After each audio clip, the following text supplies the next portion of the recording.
नमस्कार friend, BPSC academy YouTube channel में आप लोगों का स्वागत है। आज हम आप लोगों के लिए बिल्कुल ही एक नया सेक्शन लेकर आए हैं और इसमें हम करने वाले हैं जितने भी प्रीवियस ईयर के जो पेपर हैं उसका हम आप लोगों को कंप्लीट सॉल्यूशन देने वाले हैं।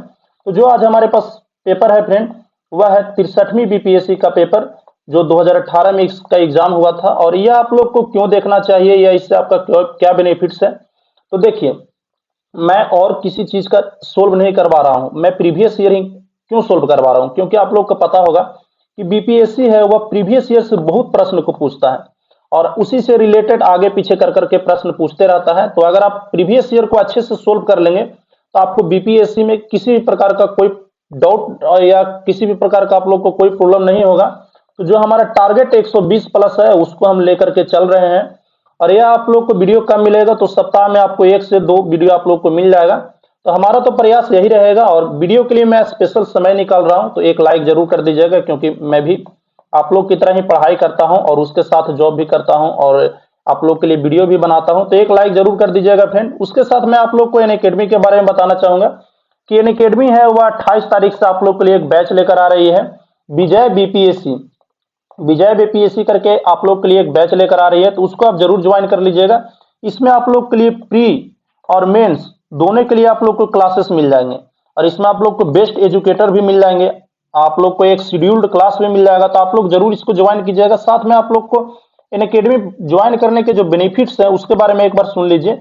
अगर आप अनअकैडमी ज्वाइन करते हैं तो आपको एक शेड्यूल्ड क्लास मिल जाता है, साथ में वहां पर टेस्ट भी होते रहते हैं, तो आपको किसी प्रकार से कोई टेस्ट भी बाय करने की जरूरत नहीं है। मैं तो कहूंगा कि 1 से 2 महीने आप अनअकैडमी को ज्वाइन कर देखिए क्या बेनिफिट्स होता है उसको, फिर बाद में आप अनअकैडमी के कोर्स को रिन्यू भी कर लीजिएगा, उसको बढ़ा भी लीजिएगा।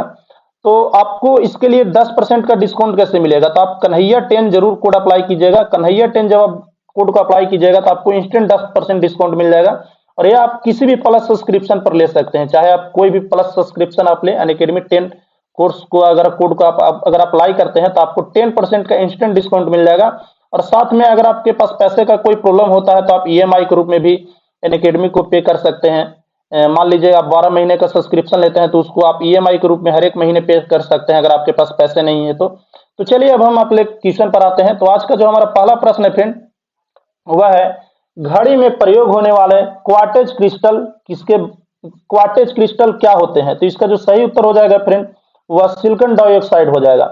अगर सिलिकॉन डाइऑक्साइड की हम बात करें तो यह मुख्य रूप से कहां पाया जाता है, तो यह रेत में पाया जाता है। रेत का एक प्रमुख घटक है सिलिकॉन डाइऑक्साइड और यह हमारे अगर हम बात करें हमारे पृथ्वी पर तो बहुत बहुतायत मात्रा में हमारे पृथ्वी पर पाए जाते हैं। अगले प्रश्न की बात करें तो अगला प्रश्न है ब्रोमीन होती है एक रंगहीन गैस है, एक भूरी ठोस है या एक अत्यंत ज्वलनशील गैस है या एक लाल द्रव है, या ऑप्शन नंबर ई उपयुक्त में से कोई नहीं या उपयुक्त में से एक से अधिक। तो इसका जो सही उत्तर हो जाएगा फ्रेंड, आपको पता है कि ब्रोमीन एक ना तो गैस है और ना ही ठोस है, यह एक क्या है, यह एक द्रव्य है और एकमात्र ऐसा द्रव्य है जो अधातु में एकमात्र द्रव्य है ब्रोमीन। और इसके अगर हम संकेत की बात करें तो इसका संकेत जो होता है वह Br होता है। और यहां पर दिया हुआ है लाल द्रव है, लेकिन लाल द्रव भी आपको दे सकता है और एक कैसा है, मुख्य रूप से अगर देखें तो भूरा लाल यह है, भूरा लाल और हल्का रंगहीन यह द्रव्य है। इसको आप लोग देख लीजिएगा। अगला जो प्रश्न है फ्रेंड कि वेल्डिंग में कौन सी गैस प्रयोग की जाती है। तो वेल्डिंग में देखा जाए तो मुख्य रूप से जो प्रयोग किया जाता है ऑक्सीजन और एसिटिलीन। ऑक्सीजन और एसिटिलीन का मिश्रण को हम लोग वेल्डिंग के लिए उपयोग करते हैं। और आपको पता होगा एसिटिलीन का जो हम लोग प्रयोग करते हैं वह कृत्रिम फल को पकाने के लिए भी हम लोग इसका उपयोग करते हैं। तो ऑप्शन नंबर सी इसका सही उत्तर हो जाएगा। चलिए अब हम अगले प्रश्न की ओर चलते हैं। अगला प्रश्न है गैल्वेनाइज लोहे में किसकी परत चढ़ी हुई रहती है। तो जिसका सही उत्तर हो जाएगा फ्रेंड वह हो जाएगा जस्ते का।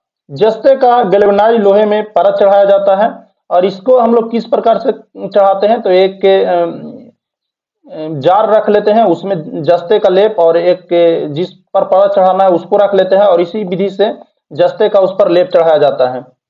चलिए हम अगले प्रश्न को देख लेते हैं। अगला प्रश्न कह रहा है दृश्य स्पेक्ट्रम के तरंगदैर्घ्य की सीमा क्या होती है। तो इसका ऑप्शन नंबर ए है 1300 एंगस्ट्रम से लेकर के 3900 angstrom. Option number B 3900 angstrom से लेकर के 7600 angstrom. Option number C 7800 angstrom से लेकर के 8200 एंगस्ट्रम। ऑप्शन डी 8500 एंगस्ट्रम से लेकर के 9800 एंगस्ट्रम। तो जो इसका सही उत्तर हो जाएगा फ्रेंड वह हो जाएगा ऑप्शन नंबर बी 3900 एंगस्ट्रम से लेकर के 7600 एंगस्ट्रम। अगर मान लीजिए कि आपके सामने कोई रंग आता है और उसका जो एंगस्ट्रम है वह 3900 से कम है तो आप उसको नहीं देख पाएंगे। अगर उसका 7600 से अधिक है तो आप उसे भी नहीं देख पाएंगे। कहीं कहीं आपको 7600 की जगह 7800 भी देखने को मिलेगा। तो इसको 7600 भी दिया हुआ रहेगा तब पर भी इसको सही करना है, और अगर 7800 दिया हुआ रहेगा तब भी आपको इसको सही करना है। चलिए अब हम अगले प्रश्न को देखते हैं। अगला प्रश्न है कि कपड़े को साफ करने में प्रयोग किए जाने वाला डिटर्जेंट कौन है? पहला ऑप्शन कार्बोनेट, दूसरा ऑप्शन बाइकार्बोनेट, तीसरा ऑप्शन बिस्मेथ और चौथा ऑप्शन सल्फोनेट। तो इसका जो सही उत्तर हो जाएगा फ्रेंड वह हो जाएगा option number D sulphonate. Sulphonate इसका सही उत्तर हो जाएगा फ्रेंड। बहुत से इसके जो छात्र होंगे, लगभग मैं बात करूं तो 95% ऐसे छात्र होंगे जो कार्बोनेट को सही कर आएंगे, लेकिन आप लोग को पता है कार्बोनेट का प्रयोग किया जाता है, लेकिन यहाँ पर बात किया जा रहा है डिटर्जेंट की। तो डिटर्जेंट के 4 प्रकार होते हैं। पहला प्रकार तो है सल्फोनेट्स, दूसरा प्रकार है फेंटस और तीसरा प्रकार है सेलिसेंटेस और चौथा जो प्रकार है वह फास्फोनेट्स है। तो इसमें सबसे जो प्रयोग किया जाता है व्यापक रूप से वह सल्फोनेट्स का ही प्रयोग किया जाता है। तो इसका जो सही उत्तर हो जाएगा ऑप्शन नंबर डी सल्फोनेट। चलिए हम अगले प्रश्न को देखते हैं। तो जो अगला प्रश्न है फ्रेंड वह है कि कौन सा तत्व है वह मानव के पसीने के माध्यम से उत्सर्जित होता है? तो देखिए गंधक, लोहा, मैग्नीशियम और जस्ता। तो जो इसका सही उत्तर हो जाएगा फ्रेंड वह हो जाएगा मैग्नीशियम। मैग्नीशियम हमारे शरीर में पसीने के माध्यम से बाहर निकलता है, और ना सिर्फ आपको मैग्नीशियम निकलता है बल्कि कैल्शियम आप लोग का निकलेगा, आप लोग का सोडियम निकलेगा। ये सारे जो तत्व हैं वह हमारे पसीने के माध्यम से ही निकलते हैं। तो यहाँ पर जो सही उत्तर हो जाएगा फ्रेंड वह मैग्नीशियम इसका सही उत्तर हो जाएगा। चलिए अगले प्रश्न की ओर चलते हैं। तो अगला प्रश्न कह रहा है नीला थोथा का रासायनिक रूप क्या है? तो नीला थोथा का रासायनिक रूप यहाँ पर पूछ रहा है। तो सोडियम सल्फेट हो जाएगा, निकेल सल्फेट हो जाएगा, कॉपर सल्फेट हो जाएगा, आयरन सल्फेट हो जाएगा। तो जो इसका सही उत्तर हो जाएगा फ्रेंड वह कॉपर सल्फेट, और कॉपर सल्फेट का सूत्र जो होता है CuSO4 इंटू 7H2O इसका सूत्र हो जाता है। और यह कैसा होता है? तो यह नीले रंग का होता है। चलिए अगले प्रश्न की ओर बढ़ते हैं। अगला प्रश्न कह रहा है कि एक परमाणु का केंद्र का धनावेशित हिस्सा कहलाता है।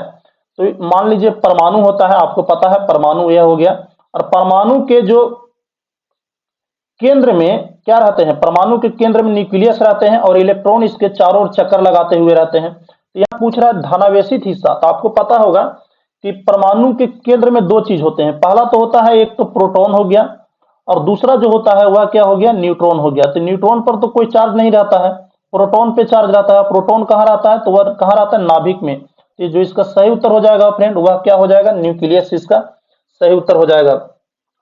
चलिए अगले प्रश्न को देखते हैं। अगला प्रश्न कह रहा है फ्रेंड कि ठोस से सीधे गैस में परिवर्तन को क्या कहते हैं? तो जिसका सही उत्तर हो जाएगा फ्रेंड वह ऊर्ध्वपातन, संघनन, वाष्पन और उबलना। काफी सिंपल सा प्रश्न है, और इसका जो सही उत्तर हो जाएगा वह ऊर्ध्वपातन हो जाएगा। ऊर्ध्वपातन में क्या होता है कि हम किसी चीज को मान लीजिए गर्म करते हैं, तो ठोस चीज है तो उसको द्रव में परिवर्तित होना चाहिए, द्रव से गैस में परिवर्तित होना चाहिए। लेकिन क्या होगा कि यहां पर से यह ठोस से द्रव में परिवर्तित न होकर के ठोस से डायरेक्ट यह गैस में परिवर्तित हो जाता है। लेकिन हम लोग को लगता है कि यह द्रव में परिवर्तित नहीं हुआ, लेकिन द्रव में परिवर्तित होता है। जैसे मान लीजिए आप एक उदाहरण से इसको समझ लिया, आप लोग कपूर को जलाते होंगे, तो कपूर आप देखिएगा थोड़ा सा पिघलता है, इतना अल्प समय के लिए पिघलता है कि उसको हम लोग निग्लेक्ट कर देते हैं। तो हालांकि ठोस से सीधे गैस में परिवर्तित नहीं होता है, उसका अल्प समय के लिए वह द्रव में परिवर्तन होता ही होता है। तो जो इसका सही उत्तर हो जाएगा फ्रेंड वह ऊर्ध्वपातन इसका सही उत्तर हो जाएगा।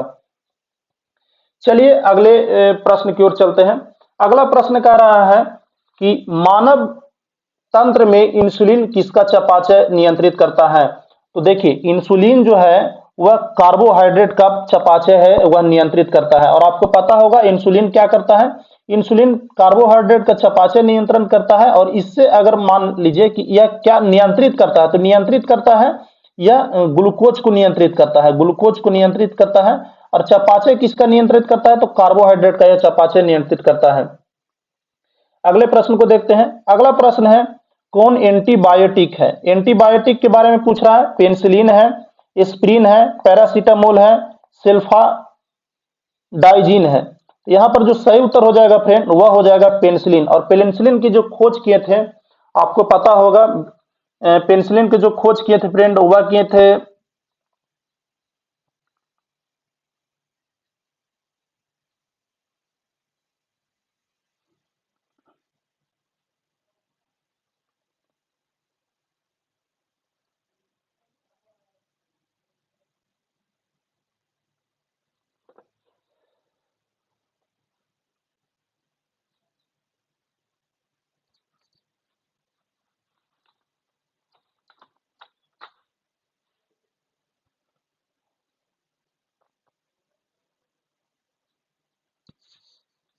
पेनिसिलिन की खोज किए थे फ्रेंड वह किए थे अलेक्जेंडर फ्लेमिंग। अलेक्जेंडर फ्लेमिंग ने इसकी खोज 1928 में इसकी खोज किया था। और यह एक ऐसा एंटीबायोटिक है जिसका हम लोग बहुत मात्रा में प्रयोग करते हैं, एक बहुत ही प्रमुख और बहुत ही कारगर एंटीबायोटिक है। तो जो इसका सही उत्तर हो जाएगा फ्रेंड वह ऑप्शन नंबर ए पेनिसिलिन इसका सही उत्तर हो जाएगा। चलिए अगले प्रश्न को देखते हैं। तो अगला प्रश्न कह रहा है, कौन सा मुख्यतः कार्बोहाइड्रेट है? तो जिसका उत्तर हो जाएगा फ्रेंड वह हो जाएगा चावल, इसका सही उत्तर हो जाएगा। देखिए यहाँ पर मुख्यतः दे रहा है, तो मुख्यतः में यहाँ पर चावल हो जाए। मुख्य रूप से हम लोग इसी से हम लोग कार्बोहाइड्रेट प्राप्त करते हैं। और अगर बात करें कि कितना प्राप्त करते हैं, तो 1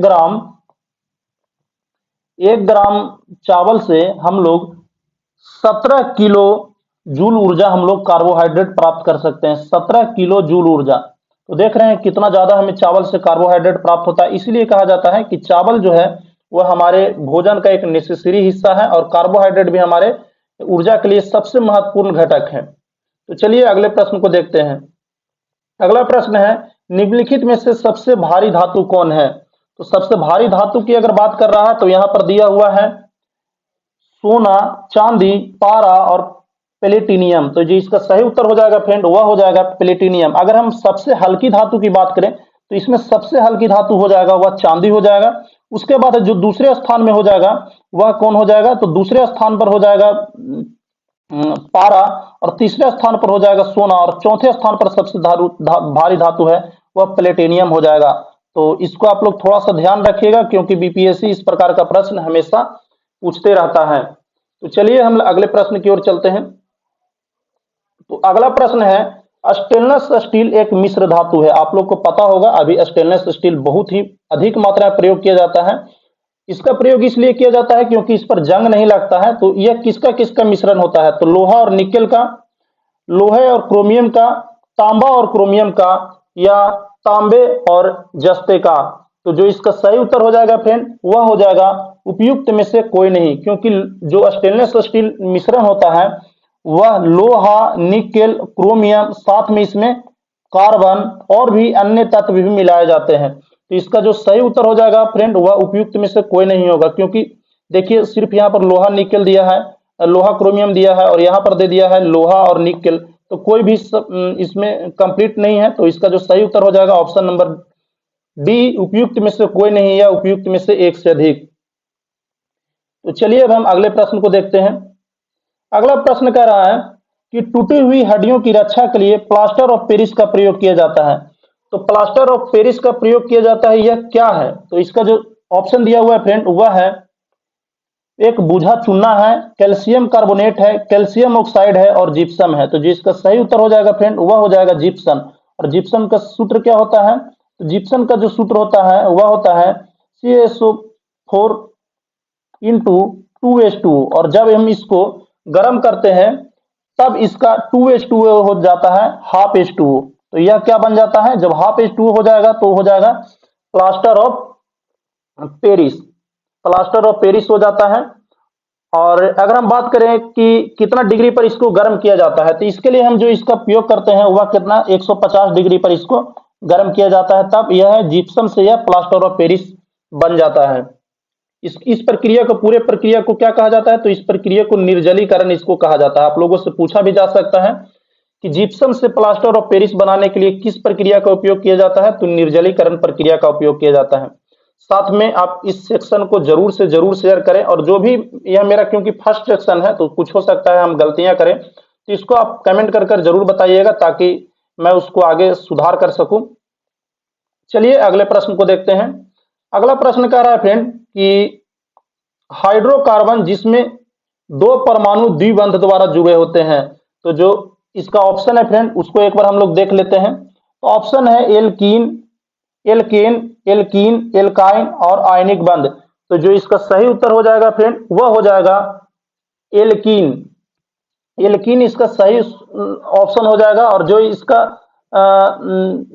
देखिए किस प्रकार से जुड़े होते हैं उसको एक बार अगर हम देखना चाहें तो एल्कीन का सूत्र क्या होता है, तो एल्कीन का जो सूत्र होता है CnH2n+2। इसमें क्या हो जाएगा कि यहां पर कार्बन जो है यहां पर दो बॉन्ड बनाता है, ऐसे करके दो बॉन्ड बनाता है। तो यही पूछ रहा है कि किसमें दो बंध द्वारा जुड़े होते हैं, तो यह हो जाएगा एल्कीन द्वारा। चलिए सिरके का रासायनिक नाम क्या होता है, तो सिरके का रासायनिक नाम मेथेनॉल होता है। एक मिनट,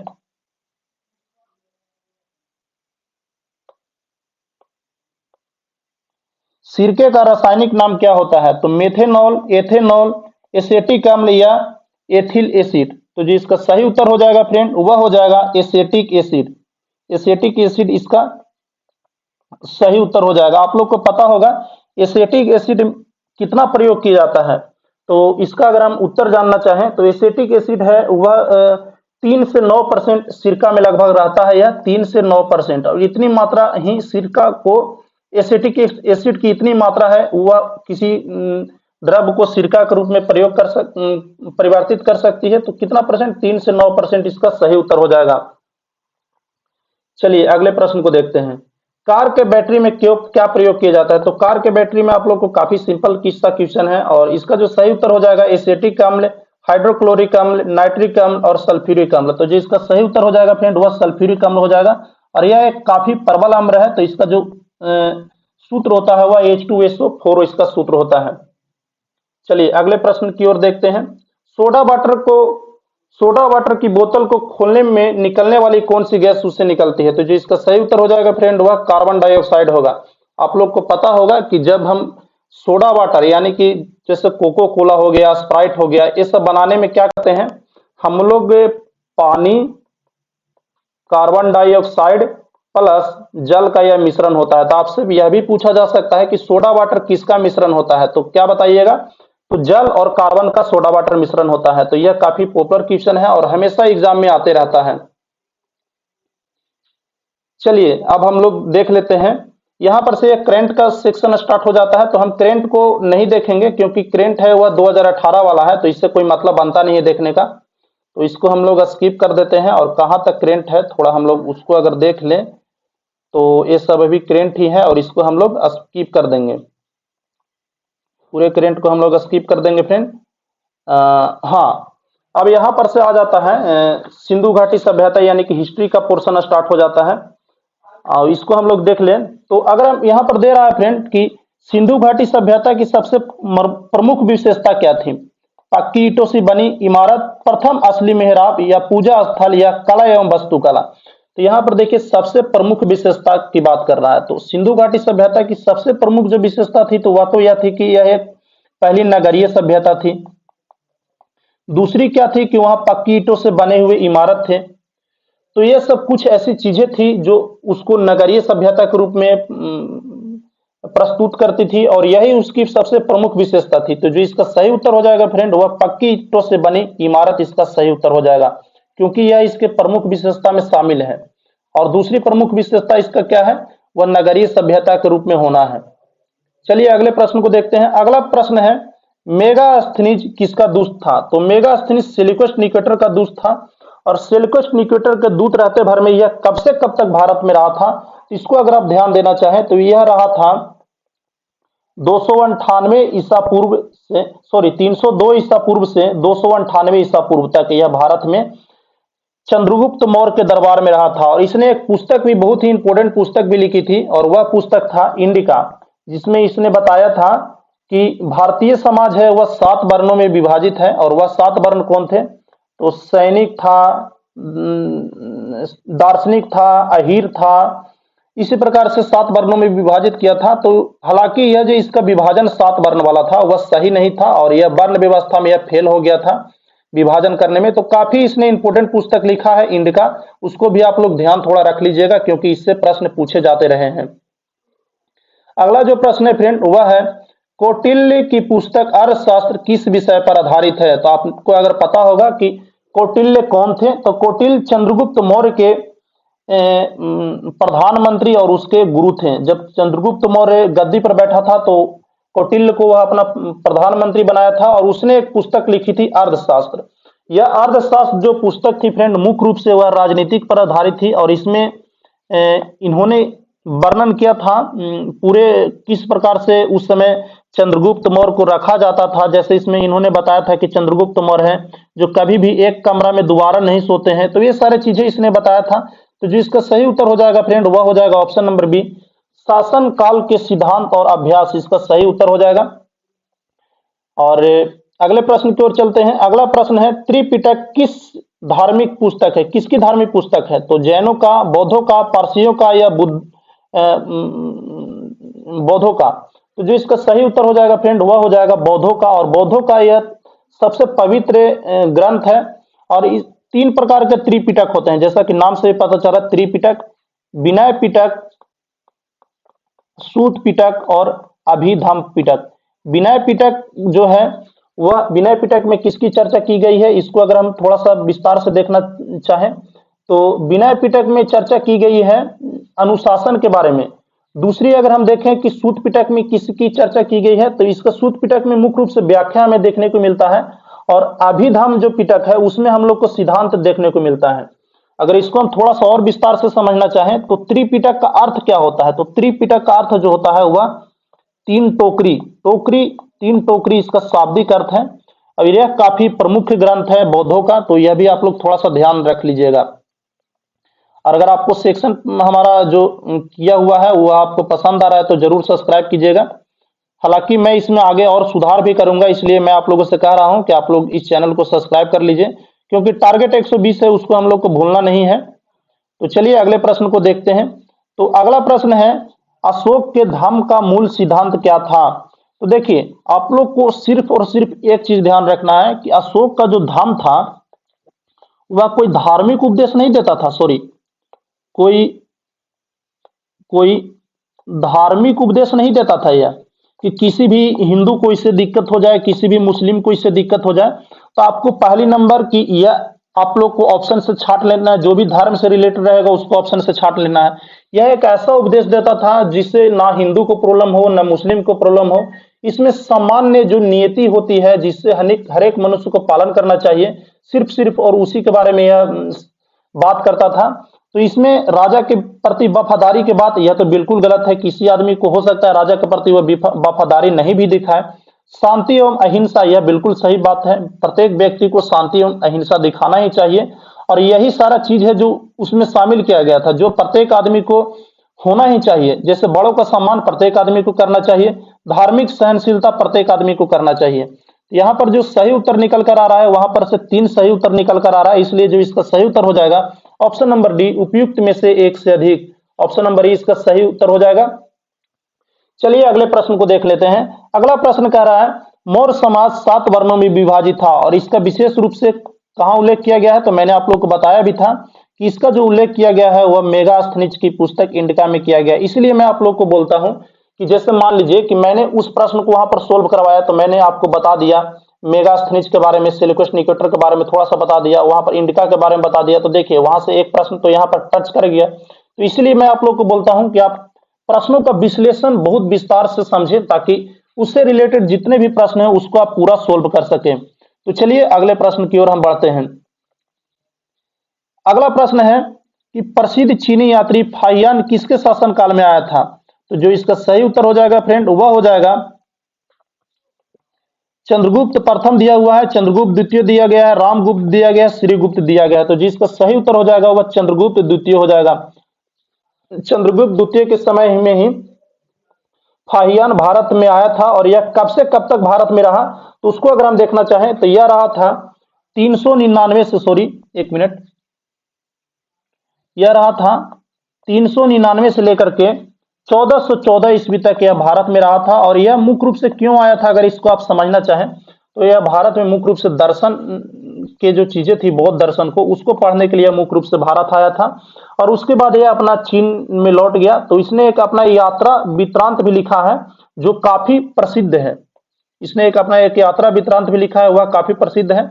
आपको प्रश्न भी पूछ दे सकता है कि फाहियान कब से कब तक भारत में रहा था, तो 399 से लेकर के 1414 तक यह भारत में रहा था, 414 तक भारत में रहा था, सॉरी। चलिए हम अगले प्रश्न को देख लेते हैं। अगला प्रश्न है, चोल कला किसके लिए प्रसिद्ध थी? तो आपको पता होगा, अगर आप पढ़े होंगे तो, ग्राम पंचायत के लिए, राष्ट्रकूट राजवंश के साथ युद्ध के लिए, श्रीलंका के साथ व्यापार के लिए, तमिल संस्कृति के लिए। तो जो इसका सही उत्तर हो जाएगा फ्रेंड, वह हो जाएगा ग्राम पंचायत के लिए। आप लोग को पता होगा कि जो चोल थे वह ग्रामों को बहुत ज्यादा शक्तियां दे रखे थे। ग्राम के मान लीजिए किसी को प्रमुख बना दिया तो उस ग्राम का प्रमुख है जो राजा से बिना पूछे बहुत सा डिसीजन ले सकता था। जैसे वह कर की वसूली कर सकता था, जैसे वह ग्राम का प्रशासन देख सकता था। तो बहुत सा छूट था वह दिया गया था ग्राम पंचायत में, और यह चोल कला की सबसे प्रमुख विशेषता रही थी।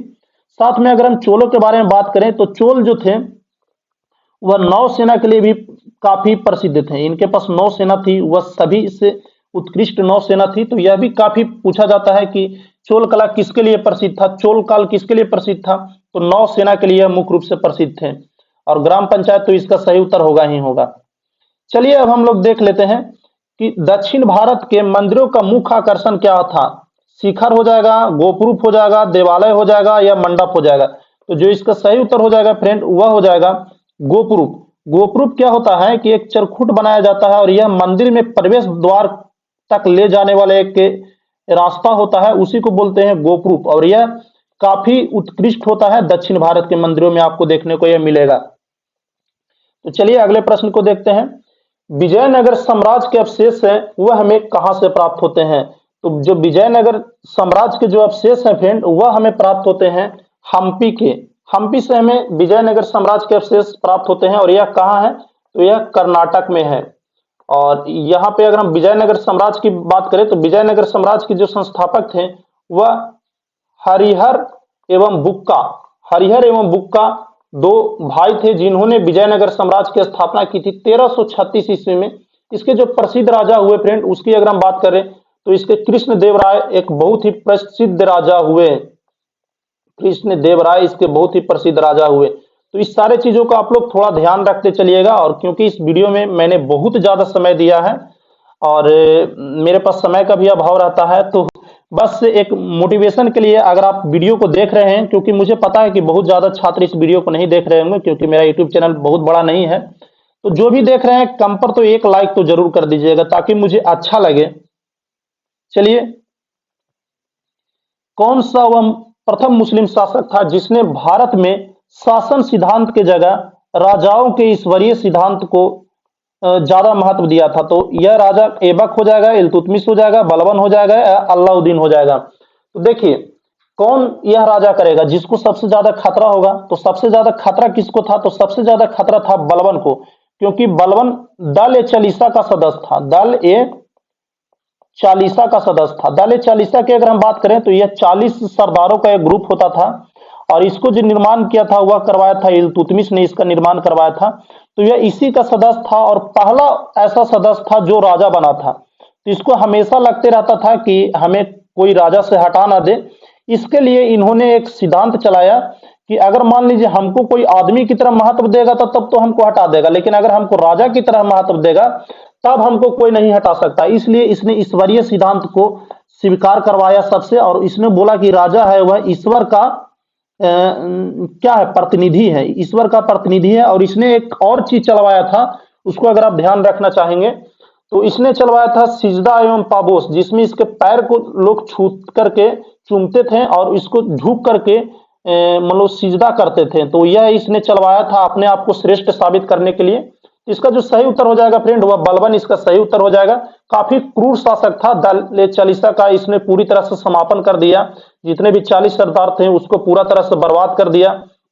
साथ में इसने रक्त और लौह की नीति भी अपनाई थी, यह भी प्रश्न काफी पूछा जाता है। रक्त लौह की नीति किसने अपनाई? तो बलबन ने इसने अपनाया था। इसमें क्या किया था ना रक्त और लौह के, मतलब थोड़ा सा आप लोग को समझा ही देता हूं मैं रक्त और लौह को। जैसे देखिए रक्त और लौह में इसने क्या किया था कि जितने भी राजपूत शासक थे जो इसके विरोध कर रहे थे, क्योंकि यह दल चालीसा से बना था और अभी तक कोई दल चालीसा से बना नहीं था सरदार, तो इसके जितने भी विरोध करने वाले जो शासक थे उसके पूरे राज्य को तबाह कर दिया। साथ में उस राज्य में जितने बच्चे बूढ़े औरत जितने भी थे उसको पूरा तरह से यह कत्ल करवा दिया था और रक्त से पूरा एकदम मतलब लाल कर दिया था। इसीलिए बोला जाता है इसको रक्त एंड लॉ की नीति। तो चलिए अगले प्रश्न को हम देखते हैं। अगला प्रश्न है कि भारत में कागज का प्रयोग कब से स्टार्ट हुआ? भारत में कागज का प्रयोग कब से स्टार्ट हुआ? तो जो इसका सही उत्तर हो जाएगा फ्रेंड वह हो जाएगा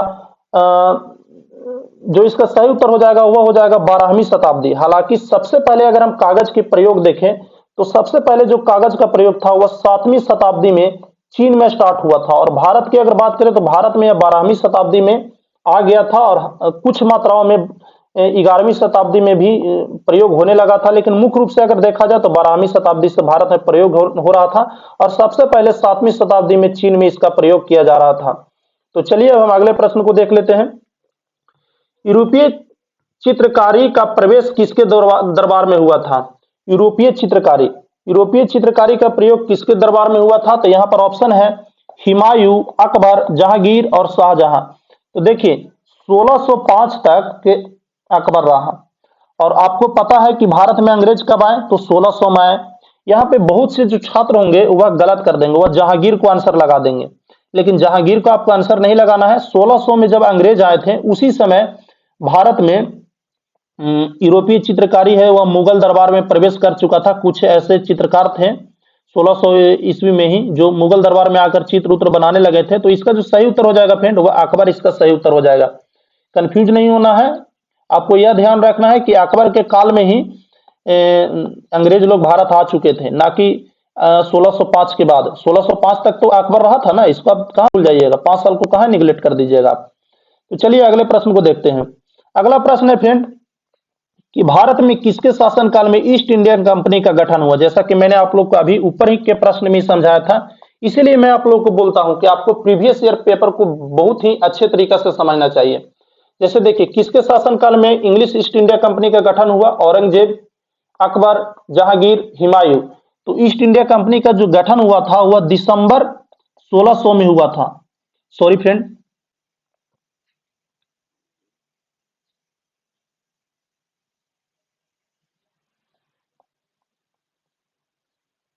एक मिनट फ्रेंड। हाँ, तो देखिए ईस्ट इंडिया कंपनी का जो गठन हुआ था दिसंबर 1600 ईस्वी में हुआ था। और दिसंबर 1600 ईस्वी में कौन शासन कर रहा था? तो अकबर शासन कर रहा था। अकबर का शासनकाल कब तक था? तो 1605 तक था अकबर का शासनकाल। तो चलिए अगले प्रश्न की ओर बढ़ते हैं। अगला प्रश्न कर रहा है निम्न में से किस देशी रियासत को अंग्रेजों ने अपने क्षेत्र में नहीं मिलाया? सिंध, ग्वालियर, अवध और सितारा। तो देखिए सिंध को तो इसने बहुत ही पहले मिला लिया था। अगर सिंध की हम बात करें तो सिंध को इसने करीब एक मिनट, सिंध को शायद इसने 1828 में मिलाया था, और अवध को मिला, ग्वालियर को मिलाया था 1843 में। थोड़ा सा मैं कंफ्यूज हो रहा हूं। और अवध को तो राज हड़प नीति के तहत 1854 में मिलाया था। लेकिन सितारा सॉरी इसका जो सही उत्तर हो जाएगा फ्रेंड वह हो जाएगा ग्वालियर। ग्वालियर को इसने कभी नहीं मिलाया था, ग्वालियर को इसने नहीं मिलाया था फ्रेंड। सिंध को मिलाया था, अवध को मिलाया था, सितारा को मिलाया था। सिंध को सबसे पहले मिलाया, उसके बाद सितारा को मिलाया, उसके बाद अवध को राज हड़प नीति के तहत 1854 में मिलाया था। लेकिन ग्वालियर को यह मिलाने में असफल रहा। इसके साथ बहुत युद्ध चला लेकिन इसको ग्वालियर को यह मिला नहीं पाया। महाराष्ट्र का यह क्षेत्र है, तो इसको अंग्रेज है मिलाने में असफल रहे थे। तो जो इसका सही उत्तर हो जाएगा फ्रेंड वो ऑप्शन नंबर बी हो जाएगा। चलिए अगले प्रश्न की ओर देखते हैं, बढ़ते हैं। तो गांधी जी ने नमक सत्याग्रह का एकमात्र उद्देश्य क्या था? गांधी जी के नमक सत्याग्रह का उद्देश्य क्या था? तो नमक कानून को निरस्त करना, सरकार की सत्ता में कटौती करना, आम लोगों को आर्थिक राहत पहुंचाना या भारत के लिए पूर्ण साम्राज्य की मांग करना। तो देखिए गांधी जी ने, एक मिनट, गांधी जी ने 1930 में दांडी मार्च की शुरुआत की थी, जिसमें उन्होंने 79 सहयोगियों के साथ इसने अपनी यात्रा की शुरुआत की थी। और इसका जो मुख्य उद्देश्य था, क्योंकि उस समय एक कानून लाया गया था जिसके तहत कोई भी व्यक्ति है वह नमक नहीं बना सकता था, तो इसी कानून को निरस्त करने के लिए गांधी जी ने एक आंदोलन चलाया और उस आंदोलन को कहा गया सविनय अवज्ञा आंदोलन। तो इसका जो सही उत्तर हो जाएगा वह नमक कानून को निरस्त करना ही एकमात्र उनका उद्देश्य था। तो इसका ऑप्शन नंबर ए इसका सही उत्तर हो जाएगा। बाकी से उनका कुछ उस आंदोलन में खास लेना देना नहीं था। 1921 में मोपेला विद्रोह कहां हुआ था? तो मोपेला विद्रोह 1921 में असम में, केरल में, पंजाब में या बंगाल में, या उपयुक्त में से एक से अधिक जगहों पर हुआ था। देखिए मोपेला विद्रोह जो हुआ था फ्रेंड वह केरल में हुआ था। और केरल में अगर हम बात करें तो कहां पे हुआ था? तो केरल में एक मालाबार तट है, आप लोग को अगर पता होगा तो यहाँ पर एक मालाबार तट है और यहीं पर के मुस्लिम समुदाय जो था, मुस्लिम समुदाय, उसने यहाँ पर एक विद्रोह किया था। किसके विरुद्ध? तो हिंदू मकान मालिकों के विरुद्ध यह किया था और अंग्रेजों के विरुद्ध किया था। अगर देखा जाए तो यह एक विद्रोह नहीं था बल्कि एक दंगा का रूप था। छिटपुट दंगा हमेशा होते रहता था मकान मालिकों के विरुद्ध, अंग्रेजों के विरुद्ध। तो इसका जो सही उत्तर हो जाएगा फ्रेंड वह हो जाएगा असम 1921, इसका सही उत्तर हो जाएगा। सॉरी, केरल 1921 में इसका सही उत्तर हो जाएगा। भारत में स्वदेशी आंदोलन किसके दौरान शुरू हुआ? चंपारण सत्याग्रह के दौरान, बंगाल विभाजन के दौरान, रोलेट एक्ट के दौरान या असहयोग आंदोलन के दौरान? तो इसके लिए हमें यह देखना होगा कि सबसे पहले स्वदेशी आंदोलन कब शुरू हुआ। तो स्वदेशी आंदोलन 1905 में शुरू हुआ था। तो 1905 में स्वदेशी आंदोलन शुरू हुआ। 1905 में क्या हुआ था? तो 1905 में ही बंगाल का विभाजन किया गया था। 1905 में ही बंगाल का विभाजन किया गया था। इसके लिए जो पारित किया गया था वह कब पारित किया गया था? तो जुलाई 1905 में इसके लिए अधिनियम पारित किया गया और अक्टूबर 1905 में इसको बांट दिया गया। उस समय अगर हम वायसराय की बात करें तो उस समय वायसराय जो करजन था वही वायसराय था। और इसने बंगाल को बांटा क्यों था? देखिए बंगाल जो उस समय था वह बांग्लादेश के साथ था। तो एक साइड जो था वह पश्चिम बंगाल था जो हिंदुओं का प्रभुत्व वाला था, दूसरी साइड था वह बांग्लादेश था जो मुस्लिमों का प्रभुत्व वाला था। तो वह यह चाहता था कि अगर हम पश्चिम बंगाल को बांग्लादेश से अगर हम बांट दें तो हिंदू मुस्लिम जो एकता है उसमें फूट पड़ जाएगी। तो इसी के लिए बंगाल विभाजन लाया था।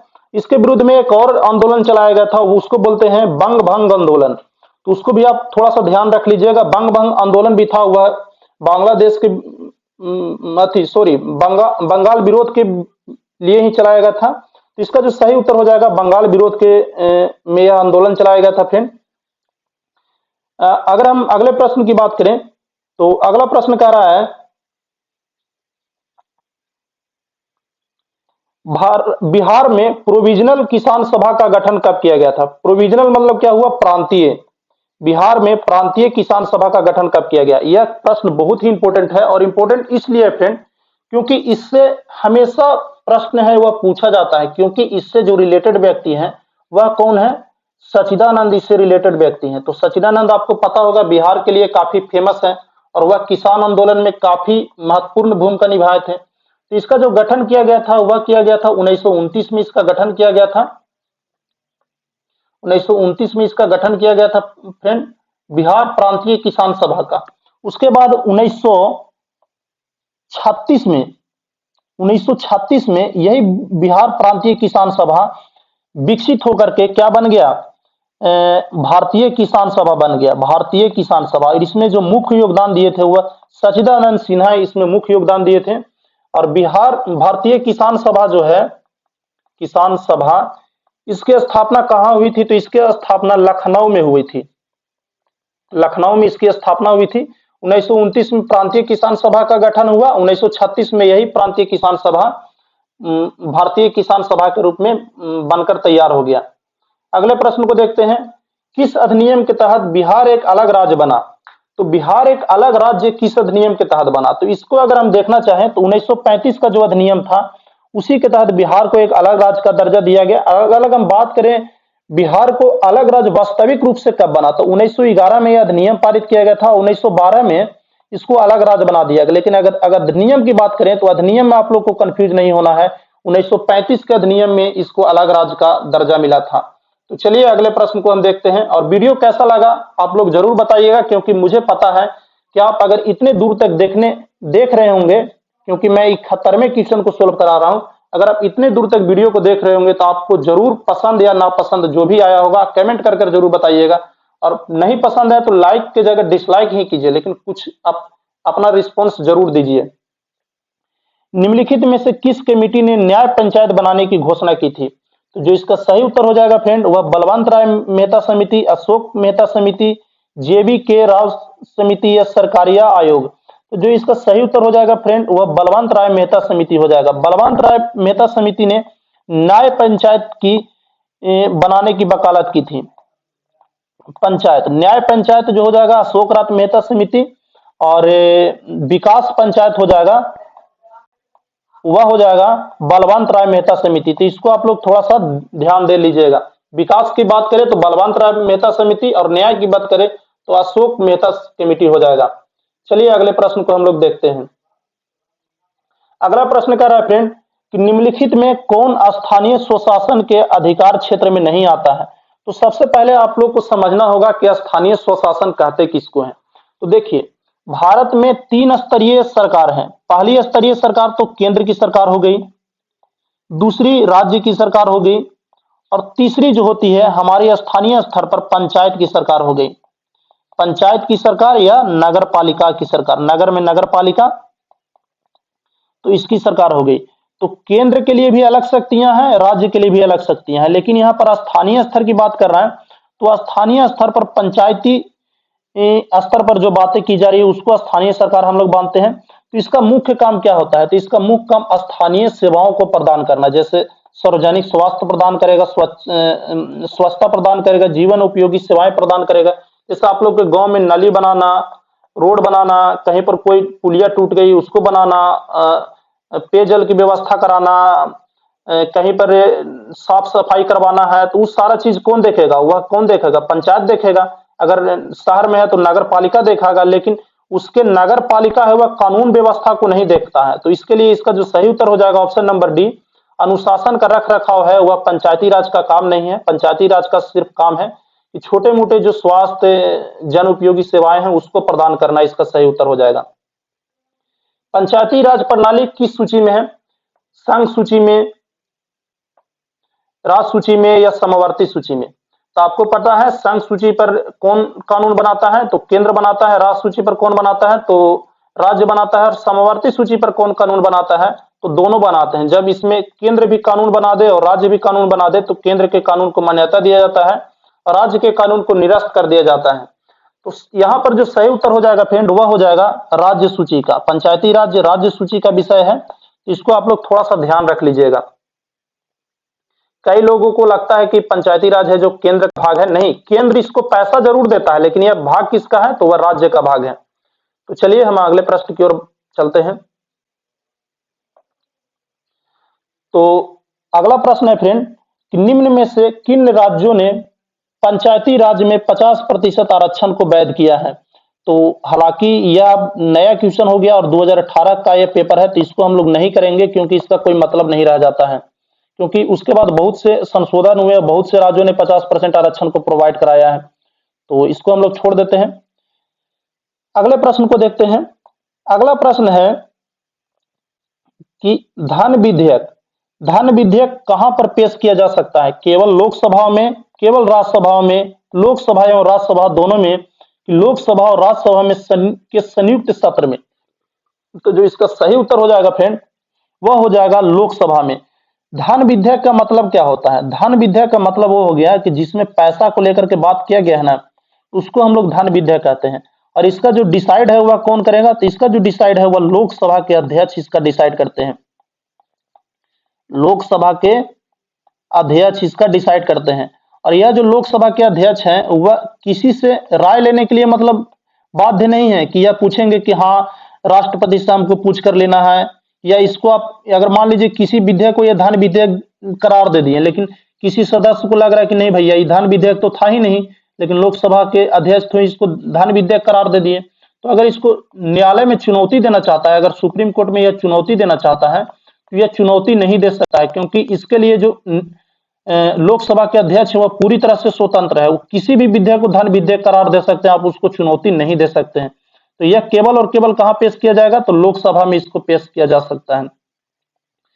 अब अगले प्रश्न को देखते हैं कि भारतीय संविधान की प्रकृति क्या है। तो भारतीय संविधान की प्रकृति अगर देखा जाए संघीय है, एकात्मक है, संसदीय है, या प्राकृतिक में संघीय किंतु भावना में एकात्मक है।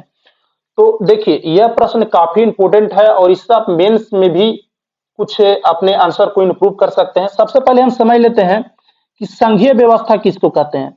संघीय व्यवस्था के मतलब आपने बताया कि शक्तियों का विभाजन हो, जिसमें एक लिखित संविधान हो। संघीय व्यवस्था की चीजों का मैं बात करूं, पहली नंबर कि शक्ति का विभाजन होना चाहिए, शक्ति का विभाजन होना चाहिए। दूसरी नंबर लिखित संविधान होना चाहिए जो भारत के संविधान में है। तीसरी नंबर होना चाहिए राज्य और एवं केंद्रों की जो शक्तियां हैं उसका विभाजन होना चाहिए, यानी कि द्वितीय स्तरीय सरकार के रूप में जितनी भी चीजें हैं वह संघीय संविधान की व्यवस्था है।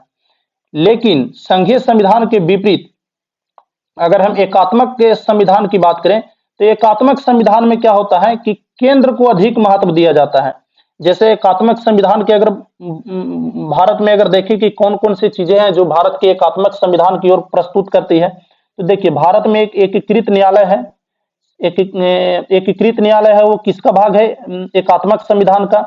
दूसरा है कि भारत में एकल नागरिकता प्राप्त किया जाता है, दोहरी नागरिकता के भारत में प्रावधान नहीं है। यह भी कैसा प्रवृत्ति है, तो यह भी एकात्मक भावना को प्रदर्शित करता है। तो कुछ ऐसे चीजें हैं भारत में जो संघीय की भी प्रस्तुत करती है और कुछ ऐसी चीजें हैं वह एकात्मक की भी प्रस्तुत करते हैं। इसलिए जो इसका सही उत्तर हो जाएगा फ्रेंड वह हो जाएगा कि भारत का जो संविधान है वह है एकात्मक। भारत का संविधान कैसा है, एकात्मक साथ में संघीय, इसका दोनों रूप भारत में देखा जाता है। तो जो इसका सही उत्तर हो जाएगा ऑप्शन नंबर डी इसका सही उत्तर हो जाएगा। चलिए अगले प्रश्न को देखते हैं। भारतीय सर्वोच्च न्यायालय के न्यायाधीशों की नियुक्ति कौन करता है। तो सर्वोच्च न्यायालय के न्यायाधीशों की जो नियुक्ति करता है ऑप्शन नंबर ए प्रधानमंत्री, ऑप्शन नंबर बी राष्ट्रपति, ऑप्शन नंबर सी भारत के मुख्य न्यायाधीश, और ये ऑप्शन नंबर डी भारत के लोकपाल, या ऑप्शन नंबर ए इनमें से कोई नहीं या इनमें से एक से अधिक। देखिए सर्वोच्च न्यायालय के न्यायाधीशों की अगर हम बात करें तो इसका जो नियुक्ति करता है वह राष्ट्रपति करता है। और राष्ट्रपति नियुक्ति करने के लिए किससे राय लेगा, तो उसके मुख्य न्यायाधीश से वह राय लेता है, लेकिन नियुक्ति यह खुद करता है। और अगर मुख्य न्यायाधीश को हटाने की बात आ जाए तो उसके लिए आपको महाभियोग लाना पड़ेगा जो राष्ट्रपति को हटाने की प्रक्रिया है। तो नियुक्ति के लिए जो जिम्मेवार है वह राष्ट्रपति है। तो इसका जो सही उत्तर हो जाएगा ऑप्शन नंबर बी राष्ट्रपति इसका सही उत्तर हो जाएगा। अब चलिए हम अगले प्रश्न को देख लेते हैं। तो अगला प्रश्न कर रहा है फ्रेंड कि अगला प्रश्न कह रहा है कि राज्यसभा का पदेन अध्यक्ष कौन होता है। तो आपको पता होगा कि राज्यसभा का जो पदेन अध्यक्ष होता है वह उपराष्ट्रपति राज्यसभा का पदेन अध्यक्ष होता है। और अगर हम बात करें कि किस अनुच्छेद की तरह के तहत वह पदेन अध्यक्ष होता है, तो अनुच्छेद 64 के तहत वह पदेन अध्यक्ष होता है। किसका, राज्यसभा का। अनुच्छेद कितने के तहत, 64 के तहत। और इसी अध्यक्ष होने के कारण उसको पैसा मिलता है, वेतन उसको किसके कारण मिलता है, इसी के कारण, ना कि उसको उपराष्ट्रपति होने के कारण मिलता है। तो आपसे पूछा भी जा सकता है कि उपराष्ट्रपति को वेतन किसके लिए दिया जाता है, तो वह राज्यसभा का सभापति होता है इसलिए दिया जाता है, ना कि वह राष्ट्रपति होता है इसलिए दिया जाता है। तो ऑप्शन नंबर बी इसका सही उत्तर हो जाएगा। चलिए अगले प्रश्न को देख लेते हैं। अगला प्रश्न है कि भारत का प्रधानमंत्री किसके प्रति जवाबदेह होता है। तो आपको पता होगा इसका सही उत्तर क्या है, सॉरी एक मिनट, प्रधानमंत्री किसके प्रति जवाबदेह होता है, तो मंत्रिमंडल, राष्ट्रपति, लोकसभा और राज्यसभा, या उपयुक्त में से एक से अधिक। देखिए यहां पर बात कर रहा है प्रधानमंत्री के रूप में, तो इसका जो सही उत्तर हो सकता है फ्रेंड वह राष्ट्रपति भी हो सकता है और लोकसभा भी हो सकता है। दोनों को समझिएगा किस प्रकार से हो सकता है। राष्ट्रपति के प्रति यह कब जवाबदेह होता है? जब व्यक्तिगत रूप से यह राष्ट्रपति के प्रति जवाबदेह होगा। लेकिन अगर सामूहिक रूप से बात करें, सामूहिक रूप से, तो यह किसके प्रति जवाबदार होता है? तो यह लोकसभा के प्रति जवाबदेह होता है। लेकिन यहाँ पर प्रश्न से यह नहीं पता चल रहा है वो सामूहिक रूप से पूछ रहा है कि यह पूछ रहा है व्यक्तिगत रूप से। तो इस क्वेश्चन में थोड़ा सा डाउट है, इसका दोनों में से कुछ भी आंसर हो सकता है। भारत के संसद के सदस्य बनने के लिए न्यूनतम आयु कितनी होनी चाहिए? तो भारत के संसद के सदस्य बनने के लिए न्यूनतम आयु जो होनी चाहिए फ्रेंड, वह 25 वर्ष होनी चाहिए। और यह किस अनुच्छेद में कहा गया है कि आपको भारत का अगर सांसद बनना है तो आपको कम से कम 25 वर्ष आयु होना ही चाहिए। तो यह जो कहा गया है वह 84 के बी आर्टिकल के तहत यह बताया गया है कि किसी व्यक्ति को अगर संसद का सदस्य बनना है तो उसको कम से कम 25 वर्ष तो उम्र होना ही चाहिए।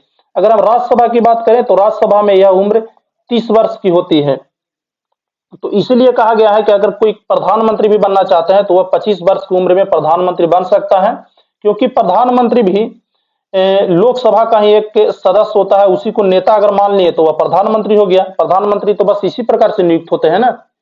चलिए अगले प्रश्न की ओर बात करते हैं। तो अगला प्रश्न है फ्रेंड कि सर्वोच्च न्यायालय के न्यायाधीशों की सेवानिवृत्ति की क्या आयु होती है? ऑप्शन नंबर ए 60 वर्ष, ऑप्शन नंबर बी 62 वर्ष, ऑप्शन नंबर सी 65 वर्ष, या ऑप्शन नंबर डी 70 वर्ष, या उपयुक्त में से कोई नहीं, या उपयुक्त में से एक से अधिक। तो देखिए, भारत में सुप्रीम कोर्ट ने, अगर हम सुप्रीम कोर्ट के डिसीजन की बात करें तो सुप्रीम कोर्ट ने न्यायाधीशों की आयु को लेकर के कोई निर्धारण ऐसे नहीं है। लेकिन एक जनरली सा देखा जाता है कि 65 वर्ष में इनको हटा दिया जाता है अपने पद से। तो जो इसका सही उत्तर हो जाएगा फ्रेंड वह हो जाएगा 65 वर्ष, इसका सही उत्तर हो जाएगा। चलिए अगले प्रश्न की ओर देखते हैं।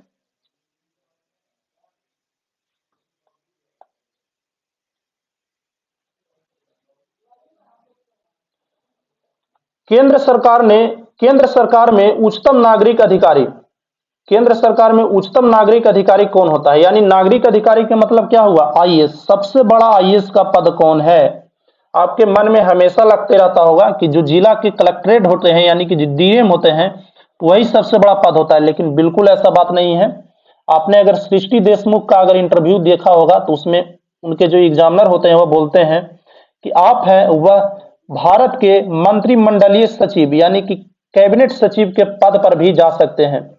तो भारत का सबसे जो बड़ा पद होता है वह कैबिनेट सचिव का होता है। किसका होता है? कैबिनेट सचिव का सबसे बड़ा पद होता है आईएएस का। तो चलिए अगले प्रश्न की हम बात कर लेते हैं। भारत की राष्ट्रीय आय की गणना की प्रमुख समस्या क्या है? तो आपको पता होगा कि राष्ट्रीय आय की गणना के लिए हम यह देखते हैं कि हमारे भारत में कुल कितना उत्पादन हुआ। तो इसके लिए मान लीजिए कि अगर कोई कंपनी है, ऑर्गेनाइज्ड कंपनी है, तो उससे तो हमें यह पता चल जाता है कि वह कितनी उत्पादन कर रही है।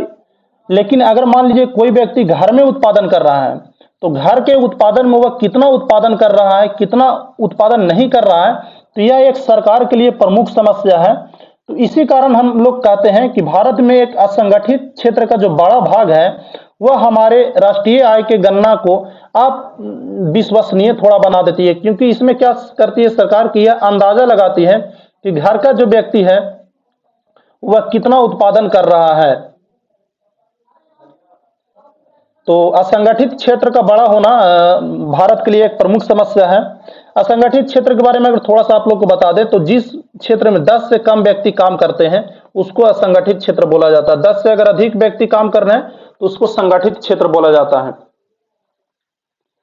चलिए अगले प्रश्न को देखते हैं। तो अगला प्रश्न कह रहा है फ्रेंड,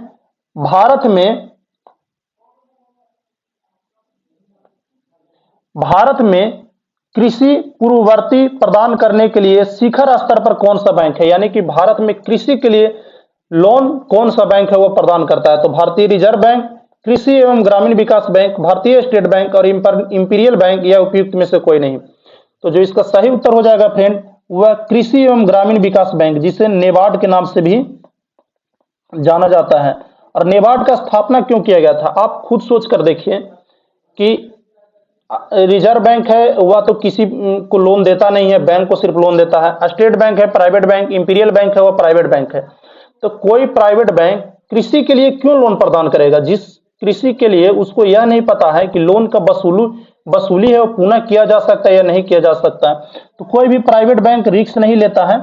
इसलिए भारत सरकार ने नेबार्ड की स्थापना की, ताकि जो लोग हैं किसान हैं वह मतलब कृषि के जाल में ना फंसे, वह गांव से अत्यधिक उच्च दर पर ऋण ना ले, इसके लिए नेबार्ड की स्थापना की गई थी। और यह नेबार्ड कैसे काम करता है उसको भी अगर आपको थोड़ा मैं समझा दूं, तो आपके मन में यह लगता होगा कि सबसे बड़ा बैंक है लेकिन इसका कहीं पर कोई शाखा नहीं रहता है, तो ऋण आखिर ये देता कैसे है। तो आपने सुना होगा केसीसी लोन। केसीसी लोन जो होता है किसान क्रेडिट कार्ड लोन, यानी कि यह जो लोन है वो आपको एसबीआई से भी मिल जाएगा, ग्रामीण बैंक से भी मिल जाएगा, आपको कहीं से भी यह लोन मिल जाएगा। तो आप तो हम लोग तो यह सुन रहे हैं कि नेबार्ड लोन देता है, लेकिन हम तो देख रहे हैं कि इंपीरियल बैंक से भी मिल रहा है और भी कोई बैंक से मिल जा रहा है।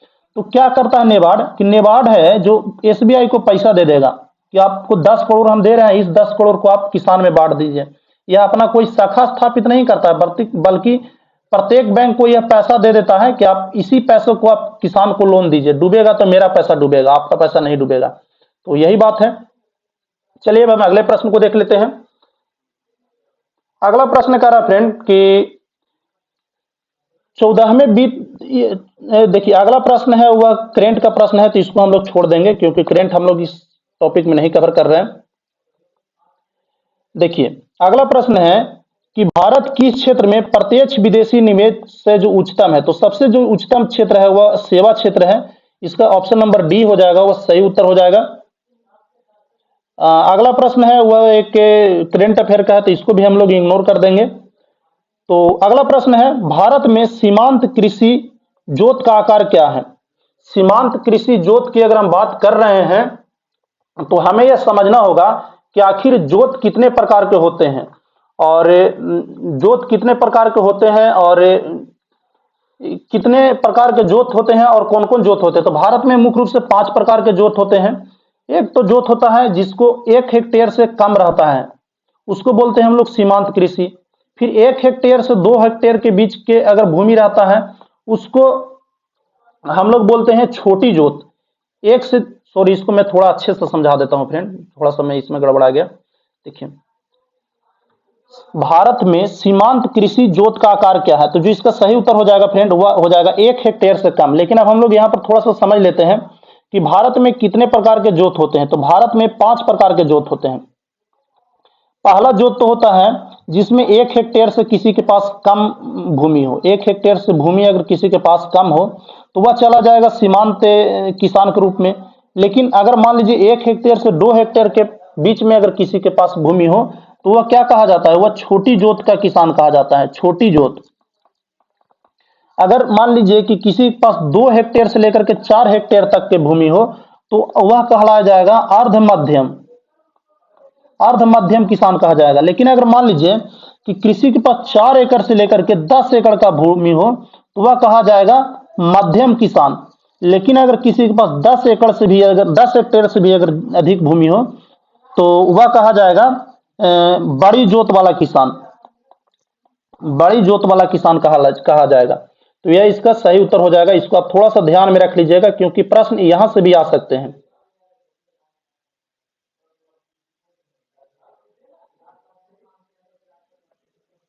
चलिए अगले प्रश्न को देखते हैं। वैश्वीकरण में क्या सम्मिलित नहीं है। तो वैश्वीकरण का बारे में अगर हम बात करें तो वैश्वीकरण के मतलब होता क्या है।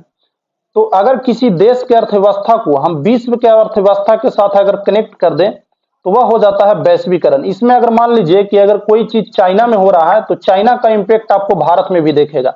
अगर मान लीजिए चाइना में क्राइसिस आ गया तो भारत में भी उसका इंपैक्ट आपको देखने को मिलेगा। तो इसी को कहते हैं वैश्वीकरण, यानी कि एक देश से जो दूसरे देश से जुड़ गया तो इसको कह देंगे वैश्वीकरण। तो वैश्वीकरण के मतलब क्या होता है, वैश्वीकरण में क्या क्या किया जाता है, इसको अगर हम थोड़ा सा समझें तो आयात शुल्क में कमी। तो आयात शुल्क में कमी बिल्कुल सही बात है। आयात शुल्क में कमी करना मुख्य उद्देश्य होता है, क्योंकि बहुत से ऐसे क्या होता था प्राचीन काल में कि जब कोई देश है जो वैश्वीकरण से नहीं जुड़ा हुआ है तो वह अत्यधिक आयात शुल्क लगा देता था ताकि दूसरे देश के जो सामान है वह भारत में या किसी अन्य देश में कम से कम आए। तो आयात शुल्क को कम रखना एक मुख्य फैक्टर होता है। आयात लाइसेंस को समाप्त करना, पहले क्या होता था कि अगर कोई दूसरा देश का व्यक्ति भारत में व्यापार करना चाहता है तो उसको उससे पहले लाइसेंस बनवाना चाहता था, उसको भी समाप्त कर दिया जाएगा। प्रत्यक्ष विदेशी निवेश का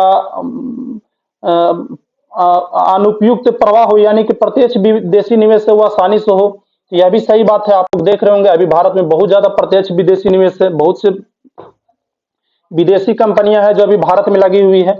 उसके बाद है जो ऑप्शन नंबर डी, सार्वजनिक क्षेत्र का इक्विटी का विनिवेश। तो ऐसा कुछ नहीं है, आप अगर देश में कोई सार्वजनिक उपक्रम है तो उसको ऐसा नहीं कि उसको प्राइवेट कर देना है, यह वैश्वीकरण में शामिल नहीं है। तो ऑप्शन नंबर डी हो जाएगा, इसका सही उत्तर हो जाएगा। भारत का अर्ध शोषण निवारण अधिनियम कब पारित हुआ? तो यह जो पारित हुआ था फ्रेंड, हुआ 2005 में पारित हुआ था। तो ऑप्शन नंबर डी इसका सही उत्तर हो जाएगा।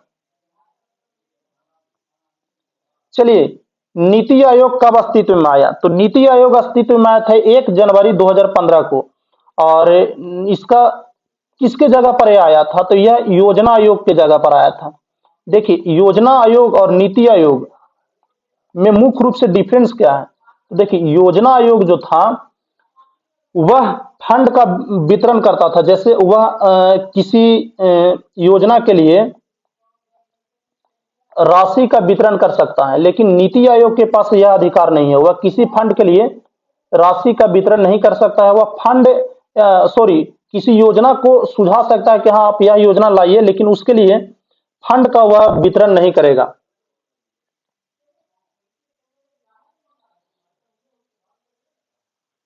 चलिए अगले प्रश्न को हम देखते हैं। अगला प्रश्न है कि अखिल भारतीय थोक कीमत सूचांक के लिए आधार वर्ष 2005 से बदलकर क्या कर दिया गया? तो देखिए, पहले जो आधार वर्ष था वह 2005, 2004 और 2005 था, लेकिन उसको बदल करके अब क्या कर दिया गया? तो 2011 से लेकर के 2012 को नया आधार वर्ष बना दिया गया है। और इसी आधार वर्ष के आधार पर हम देखते हैं कि भारत में कितना उत्पादन हुआ, भारत में भी उस वस्तु का क्या मूल्य है, तो आधार वर्ष के द्वारा ही वह निर्धारित होता है। चलिए अगले प्रश्न को देखते हैं। देखिए, अगला प्रश्न है कि भारतीय जनगणना 2011 के अनुसार पुरुषों और स्त्रियों में प्रतिशत साक्षरता किस राज्य में न्यूनतम है? तो जो इसका सही उत्तर हो जाएगा फ्रेंड, वह हो जाएगा बिहार। बिहार में सबसे ज्यादा खराब लिटरेसी है, और लगभग बात करें तो 61% यहाँ पर लिटरेसी है। और सबसे अधिक लिटरेसी की बात करें तो केरल सबसे अधिक लिटरेसी वाला राज्य है, और वहां पर 94% तक लिटरेसी है। तो सबसे भारत कम पढ़ा लिखा राज्य में भी आता है, और यह भारत के लिए काफी बड़ा दुर्भाग्य बात है कि जब भी कोई खराब आंकड़ा आता है तो उसमें अगर किसी छात्र को याद ना हो तो वह बिहार ही लगा देता है, अगर कोई अच्छा आंकड़ा आता है तो वह केरल लगाता है। तो यह बिहार का एक दुर्भाग्य है जो पता नहीं कब सुधरेगा। चलिए अगले प्रश्न को देखते हैं। अगला प्रश्न है कि बिहार कृषि भूमि के जोतों का औसत आकार की तुलना में क्या है? तो औसत आकार की तुलना में इसका न्यूनतम से द्वितीय स्थान है।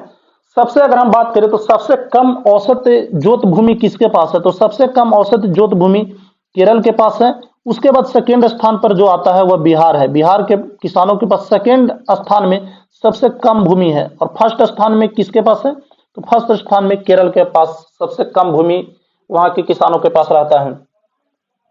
अगले प्रश्न को अगर हम देखना चाहें फ्रेंड, तो बिहार के किस राज्य में वर्तमान मूल्य पर न्यूनतम प्रति व्यक्ति आय है? तो इसका जो सही उत्तर हो जाएगा फ्रेंड वह बिहार इसका सही उत्तर हो जाएगा। बिहार के लोग सबसे कम भारत भर में पैसा कमाते हैं। चलिए अगले प्रश्न को देखते हैं। बिहार में नवीनतम वार्षिक बिजली का उपभोग, तो देखिए बिजली का उपभोग का मामला है तो यह डाटा तो चेंज करते रहेगा, तो इसको हम लोग देखेंगे नहीं। खैर,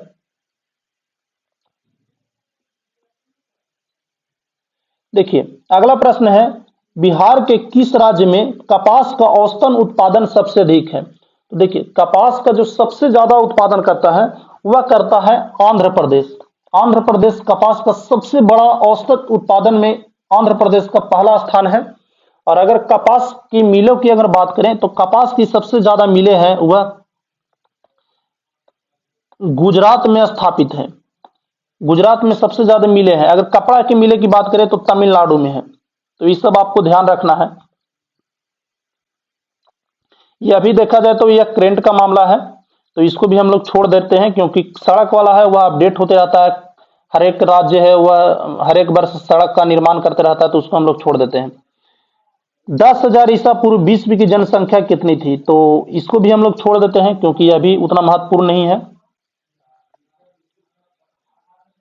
कोकेकस प्लेट किसके किसके मध्य पाई जाती है, तो कोकेकस प्लेट जो है वह पाई जाती है लाल सागर और फारस के सागर के बीच जो प्लेट पाई जाती है उसको बोला जाता है कोकेकस प्लेट।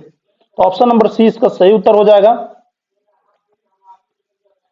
संयुक्त राज्य अमेरिका का रस्ट बाउल निम्नलिखित में से किस प्रदेश में स्थापित है, तो यह हो जाएगा ग्रेट लेककस प्रदेश। ऑप्शन नंबर ए इसका सही उत्तर हो जाएगा।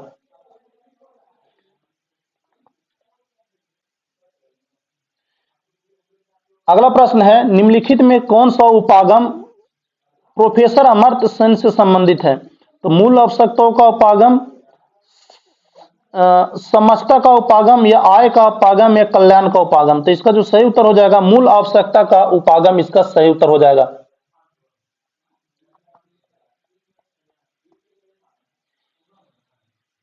अगला प्रश्न है, विश्व का कहवा का पतन किसे कहा जाता है, तो कहवा उत्पादन में आपको लोग को पता होगा ब्राजील है वह कहवा के उत्पादन में सबसे अधिक योगदान देता है, और यहीं का एक शहर है सकाओ पाउलो, यहीं से कहवा का सबसे ज्यादा व्यापार किया जाता है, और यह कहवा के व्यापार के लिए सबसे दुनिया भर में पूरा प्रसिद्ध है सकाओ पलाओ। निम्नलिखित में किस राज्य में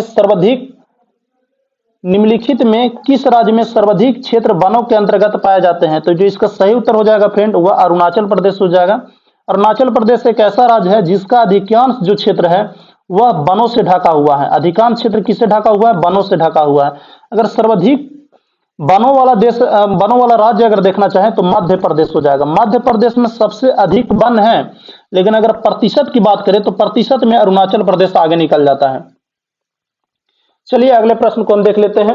निम्नलिखित में से कौन सी मिट्टी नदियों द्वारा निर्मित की जाती है, तो आपको पता होगा कि नदियों द्वारा जो निर्मित की जाने वाली मिट्टी है वह जलोढ़ मिट्टी है। जलोढ़ मिट्टी जब नदी कहीं पर बाढ़ लाती है तो दो प्रकार की मिट्टियों का निर्माण होता है जलोढ़ मिट्टी में। एक तो हो जाएगा खादर और दूसरा हो जाएगा बांगर। खादर उसे कहा जाते हैं जो नवीन होता है, जैसे मान लीजिए कोई नया मिट्टी नदी लाया तो उसको क्या कहेंगे, नवीन जलोढ़ मिट्टी, और उसको क्या कहेंगे, खादर। अगर कोई पुराना जलोढ़ मिट्टी है तो उसको क्या कहेंगे, बांगर। तो पुराना को बांगर और नए को क्या कहा जाता है, खादर।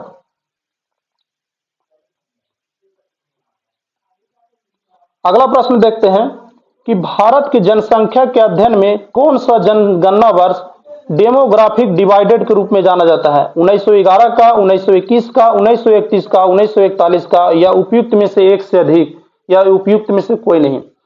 तो डेमोग्राफिक डिवाइडेड यानी कि इसके मतलब क्या होता है, पहले हम अगर इसको समझना चाहें तो 1921 का जो वर्ष है उसको डेमोग्राफिक डिवाइडेड के रूप में जाना जाता है। क्यों जाना जाता है, इसको अगर हम थोड़ा समझना चाहें तो देखिए 1921 से जो पहले की जनसंख्या थी वह कभी घट रही थी, कभी बढ़ रही थी, कभी घट रही थी, कभी बढ़ रही थी, लेकिन 1921 के बाद क्या हुआ, जनसंख्या लगातार बढ़ी। इसीलिए इसमें बोला जाता है डेमोग्राफिक डिवाइडेड, यानी कि जनसंख्या को इसने एक नए स्वरूप में बांटा। तो इसका जो सही उत्तर हो जाएगा फ्रेंड ऑप्शन नंबर बी 1921 इसका सही उत्तर हो जाएगा। हालांकि अगर लघु विभाजन की बात करें, किसने इसने महाविभाजक वर्ष इसको बोला जाता है, और 1931 को क्या बोला जाता है, लघु विभाजक वर्ष। तो इसको आप लोग देख लीजिएगा। तमिलनाडु में सर्वाधिक सूती वस्त्र के कारखाने कहां पाए जाते हैं, तो तमिलनाडु में सर्वाधिक सूती वस्त्र के जो कारखाने हैं वह कहां पाए जाते हैं, तो कोयम्बटूर में सर्वाधिक सूती वस्त्र के कारखाने पाए जाते हैं। तो कोयम्बटूर को आप लोग को पता है दक्षिणी भारत का बोस्टन या दक्षिणी भारत का मैनचेस्टर कहा जाता है। उत्तरी भारत की अगर मैनचेस्टर की बात करें तो उत्तरी भारत का मैनचेस्टर कौन हो जाएगा, कानपुर को उत्तरी भारत का मैनचेस्टर कहा जाता है, और अहमदाबाद को भारत का मैनचेस्टर कहा जाता है। तो इसको आप लोग ध्यान रखिएगा। और अगर हम बात करें कि मदुरै की, तो मदुरै में क्या किया जाता है, सूती वस्त्र का यहाँ पर सप्लाई किया जाता है, तो मदुरै उसमें आगे होता है, लेकिन कपड़ा के उत्पादन में कोयम्बटूर ही है।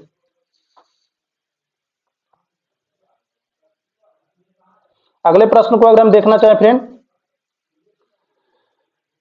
तो निम्नलिखित में कौन सा राज्य सबसे ज्यादा रबड़ उत्पादन में अग्रणी है? तो option number 1 Tamil Nadu, option number B Kerala, option number C Karnataka, option number D Andhra Pradesh. तो देखिए जो सबसे पहला नंबर में है वह केरल है, और केरल पूरे भारत का लगभग 90% रबड़ का उत्पादन करता है। बाकी 10% में अगर हम देखना चाहें तो 10% में तमिलनाडु का स्थान आता है। तमिलनाडु सेकंड नंबर में आ गया, फर्स्ट नंबर में केरल जो अकेले 90% उत्पादन करता है। और अगर हम बात करें कि भारत का स्थान विश्व में क्या है, तो भारत का स्थान रबड़ उत्पादन में तीसरा, रबड़ के उपभोग में चौथा, यानी कि उत्पादन करने में तीसरा और उसको खपत करने में इसका चौथा स्थान है पूरे दुनिया भर में। तो इसको भी आप लोग थोड़ा ध्यान रख लीजिएगा। राष्ट्रीय राजमार्ग 1 किसको किसको जोड़ता है?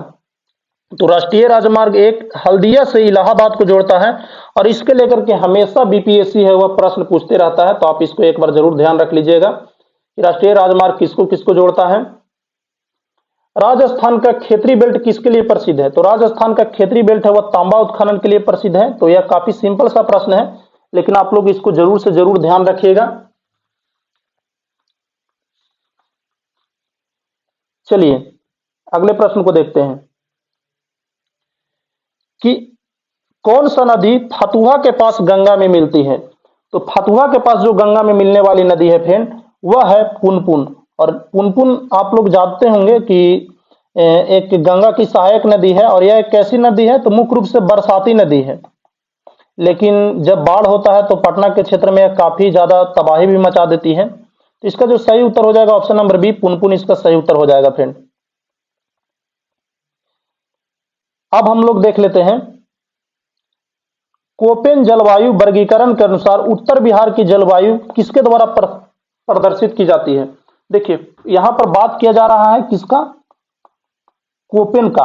और कोपेन में भी किसका बात किया जा रहा है? तो उत्तरी बिहार का बात किया जा रहा है। तो उत्तरी बिहार आपको पता होगा कि मुख्य रूप से एक बाढ़ग्रस्त क्षेत्र है, जबकि दक्षिणी बिहार है वह सूखाग्रस्त क्षेत्र है। बाढ़ग्रस्त क्षेत्र को कोपेन ने माना है CWG, ऑप्शन नंबर ए, जबकि AW किसको माना है? तो AW दक्षिणी बिहार को क्षेत्र को AW माना है, जो मुख्य रूप से कैसा क्षेत्र है? तो मुख्य रूप से सूखा क्षेत्र है दक्षिणी बिहार का, और उत्तरी बिहार बरसाती क्षेत्र है। चलिए अगले प्रश्न को देख लेते हैं। देखिए मुजफ्फरपुर, दरभंगा, चंपारण जिले में कौन सी अधिकांश रूप से मिट्टी पाई जाती है? काली मिट्टी, नवीन जलोढ़ मिट्टी, प्राचीन जलोढ़ मिट्टी या लाल जलोढ़ मिट्टी? तो जो इसका सही उत्तर हो जाएगा फ्रेंड वह हो जाएगा नवीन जलोढ़ मिट्टी। इन तीनों जिलों में, मुजफ्फरपुर में हो गया, दरभंगा में हो गया, चंपारण में हो गया, तीनों जगह पर नवीन जलोढ़ मिट्टी पाई जाती है। और नवीन जलोढ़ मिट्टी को किस नाम से जाना जाता है?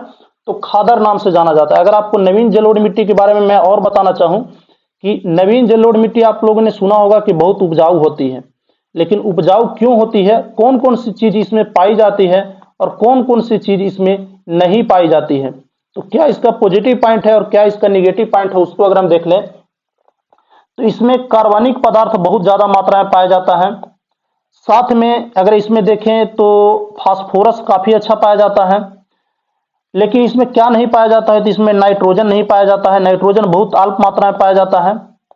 ह्यूमस नहीं पाया जाता है फ्रेंड, नाइट्रोजन ह्यूमस नहीं पाया जाता है, जबकि उसके विपरीत कार्बन और फास्फोरस इसमें प्रचुर मात्रा में पाए जाते हैं।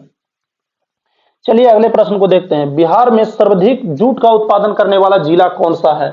तो बिहार में सर्वाधिक जूट का उत्पादन करने वाला जो जिला है फ्रेंड वह है पूर्णिया।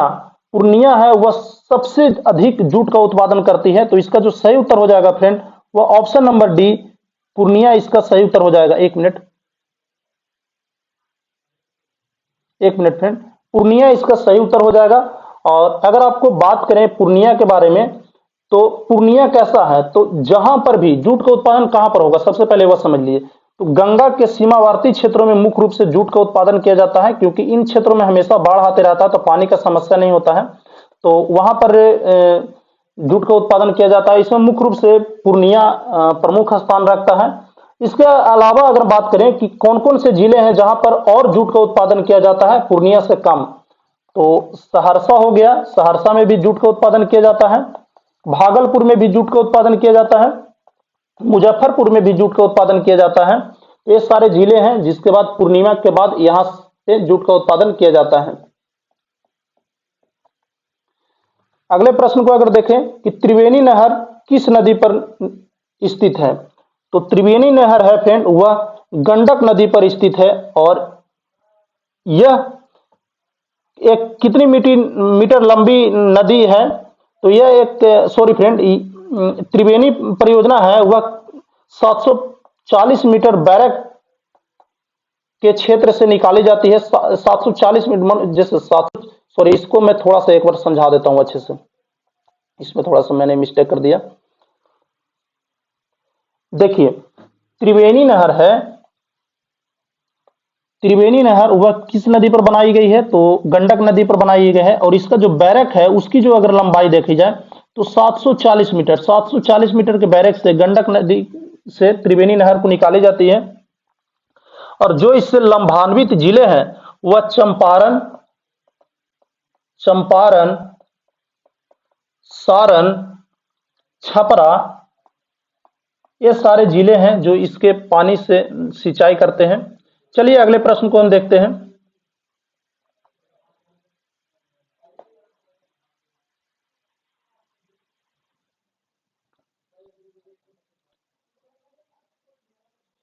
जैन प्रवर्तक महावीराजी का मोक्ष स्थान क्या है, यानी कि महावीर का मोक्ष स्थान क्या है, तो आपको पता होगा पावापुरी में इनको मृत्यु हुआ था और यहीं पर इन्होंने अंतिम उपदेश दिया था। तो आप लोगों से कभी पूछा भी जा सकता है कि महावीर की मृत्यु कहाँ हुई, तो पावापुरी में। और इन्होंने अंतिम उपदेश कहाँ दिया, तो पावापुरी में इन्होंने मृत्यु से पहले अपना अंतिम उपदेश दिया था।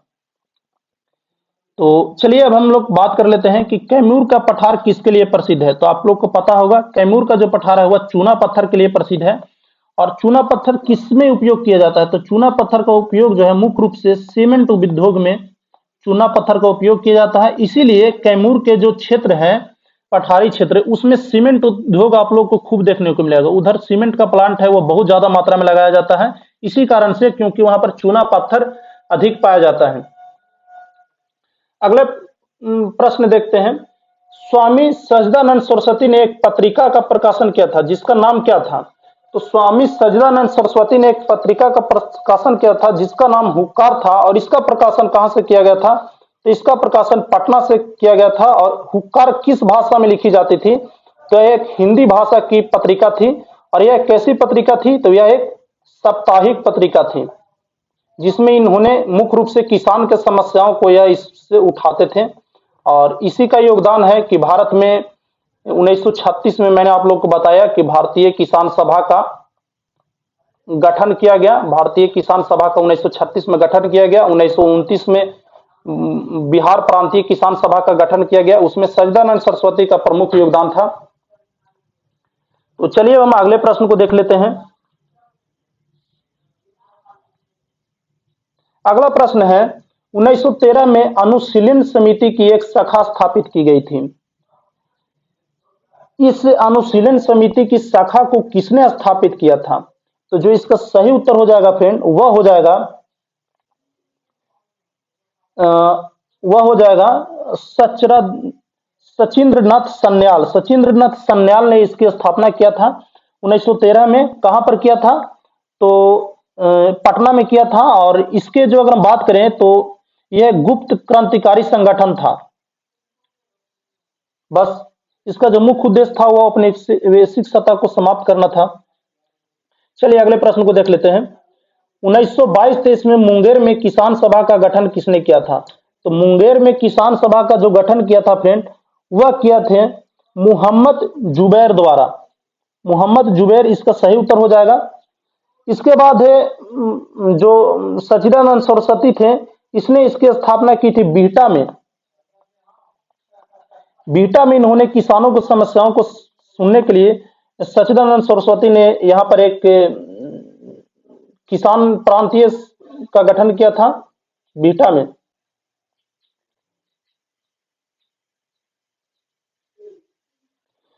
उन्नीस में बनी बिहार सोशलिस्ट पार्टी के सचिव कौन थे, तो जो इसका सही उत्तर हो जाएगा फ्रेंड वह हो जाएगा जयप्रकाश नारायण। जयप्रकाश नारायण इसके सचिव थे और इसके साथ कौन थे तो रामकृष्ण बेनीपुरी। रामकृष्ण बेनीपुरी और जयप्रकाश नारायण इसमें भाग लिए थे। तो देखिए जयप्रकाश नारायण और राम प्रसाद बेनीपुरी दोनों भाग लिए थे। तो जयप्रकाश नारायण को महासचिव बनाया गया था। तो इसका जो सही उत्तर हो जाएगा ऑप्शन नंबर बी हो जाएगा जयप्रकाश नारायण।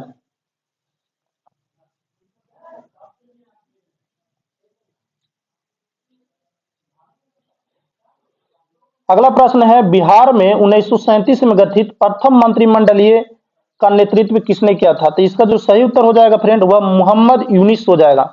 देखिए 1937 में प्रथम बार लोकतांत्रिक चुनाव करवाए गए थे जिसके तहत प्रत्येक राज्य में एक प्रधानमंत्री की नियुक्ति की जाती थी। तो आपसे पूछा भी जा सकता है कि बिहार के प्रथम प्रधानमंत्री कौन हुए तो मोहम्मद यूनिस हुए। हालांकि यह प्रथम सत्र से पहले ही इन्होंने इस्तीफा दे दिया था क्योंकि यह अल्पसंख्यकों का सरकार था और यह अपनी बहुमत को पारित नहीं कर पाई थी। लेकिन ऑप्शन यहाँ पर हुआ ऑप्शन नंबर बी इसका सही उत्तर हो जाएगा मोहम्मद यूनिस। मोहम्मद यूनिस बहुत अल्प समय तक सरकार चला पाए थे, करीब 20 दिन तक इनका सरकार चला था। तो चलिए अगले प्रश्न को हम देख लेते हैं। राजेंद्र प्रसाद ने किसे पाकिस्तान का जन्मदाता माना। तो राजेंद्र प्रसाद ने अपनी एक पुस्तक लिखी थी इंडिया डिवाइडेड। इंडिया डिवाइडेड नामक इन्होंने एक पुस्तक लिखा था और उसमें इन्होंने बताया कि 1909 में जो मार्लो मिंटो सुधार लाया गया था उसके तहत भारत में सांप्रदायिक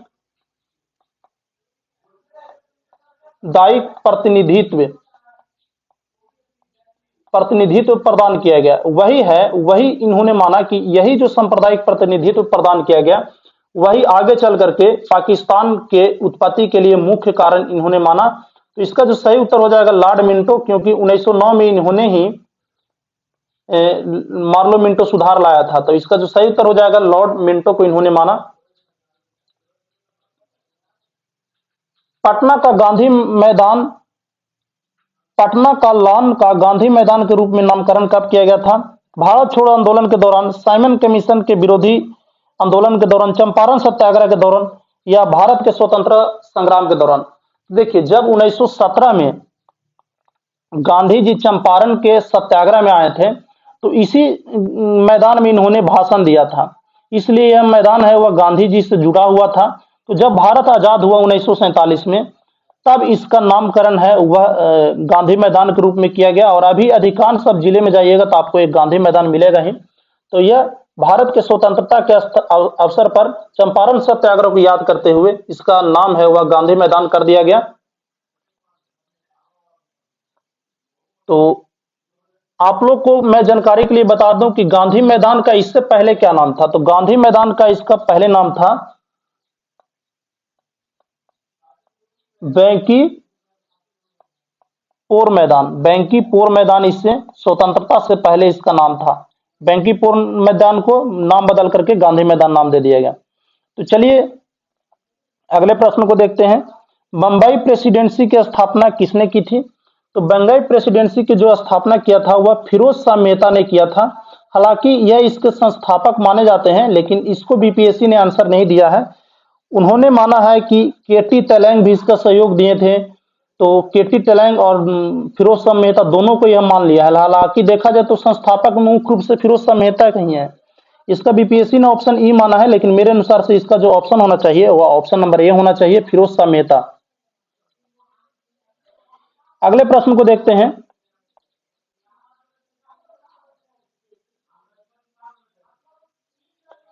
इंपीरियल कैडेट कॉर्प्स की स्थापना किसने किया था। तो इंपीरियल कैडेट कॉर्प्स की स्थापना सन 1901 में लॉर्ड कर्जन द्वारा किया गया था। कर्जन ने इसकी स्थापना किस लिए की थी, इसको अगर हम थोड़ा सा समझना चाहें फ्रेंड, तो कर्जन ने भारत के जितने जो राजा के बेटा होते थे, जो राजकुमार होते थे, उनको राजनीतिक शिक्षा देने के लिए इसकी स्थापना की थी। लेकिन हालांकि यह उतना सक्सेस नहीं कर पाया, फेल हो गया था इसमें कर्जन। तो इसका जो सही उत्तर हो जाएगा लॉर्ड कर्जन, इसका सही उत्तर हो जाएगा ऑप्शन नंबर बी। बंगाल विभाजन की घोषणा कब की गई थी? तो घोषणा को मैंने आप लोग को बताया था कि जुलाई में इसकी घोषणा की गई थी और 19 जुलाई 1905 को इसकी घोषणा की गई थी और 16 अक्टूबर 1905 को यह घोषणा प्रभावी हो गया था। तो जिसका सही उत्तर हो जाएगा फ्रेंड ऑप्शन नंबर ए 19 जुलाई 1905 इसका सही उत्तर हो जाएगा। कर्नल वायली की हत्या के आरोप में किसको मृत्युदंड दिया गया था? तो मदनलाल ढींगरा ने इनको जाकर के लंदन में इनको गोली मार करके हत्या कर दी थी और इसी के चलते इनको फांसी दे दिया गया था और इन्होंने ही कहा था कि देश की पूजा ही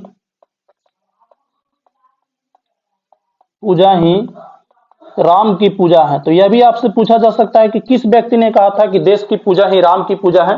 तो मदनलाल ढींगरा।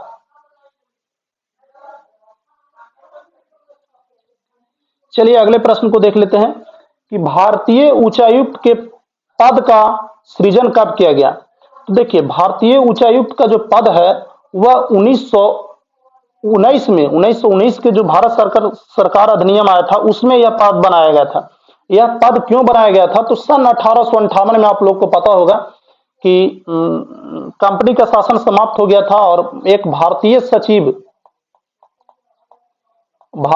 सचिव नाम का एक पद बनाया गया। तो यह पद एक ऐसा पद था जिसमें लगभग सारी शक्तियां भारत के सचिव को ही सौंप दी गई। उसके शक्तियों के अल्पीकरण करने के लिए सन 1919 में एक भारतीय उच्चायुक्त का नया पद बनाया गया जिसमें भारतीय सचिव का जो कुछ शक्तियां थी उसको भारतीय उच्चायुक्त को सौंप दिया गया। तो जो इसका सही उत्तर हो जाएगा वो ऑप्शन नंबर बी भारत सरकार अधिनियम 1919 हो जाएगा। चलिए हम अगले प्रश्न को देखते हैं। भारतीय राष्ट्रीय कांग्रेस ने किस गोलमेज सम्मेलन में भाग नहीं लिया था? तो आपको पता है कि तीन गोलमेज सम्मेलन हुए 1931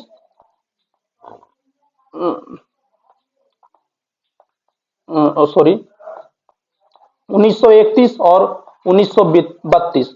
तो इसमें प्रथम गोलमेज सम्मेलन कहलाया या द्वितीय गोलमेज सम्मेलन कहलाया और यह तृतीय गोलमेज सम्मेलन कहलाया।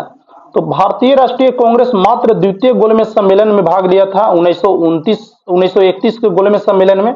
बाकी प्रथम और तृतीय दोनों में इसने भाग नहीं लिया था। तो इसका ऑप्शन नंबर ए और ऑप्शन नंबर डी दोनों सही है, इसलिए जो इसका सही उत्तर हो जाएगा ऑप्शन नंबर ए उपयुक्त में से कोई नहीं या उपयुक्त में से एक से अधिक इसका सही उत्तर हो जाएगा।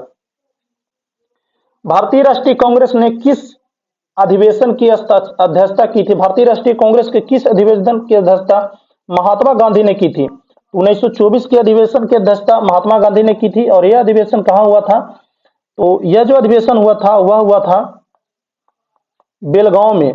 बेलगांव अधिवेशन काफी चर्चा रहा था और इसी में जो स्वराज दल था वह भी आकर के मिल गया था भारतीय राष्ट्रीय कांग्रेस से। तो यह भी आपको पूछा जा सकता है कि किस अधिवेशन में स्वराज दल जो था वह भारतीय राष्ट्रीय कांग्रेस में मिला था? तो सन 1924 के बेलगांव अधिवेशन में जिसकी अध्यक्षता महात्मा गांधी ने की थी।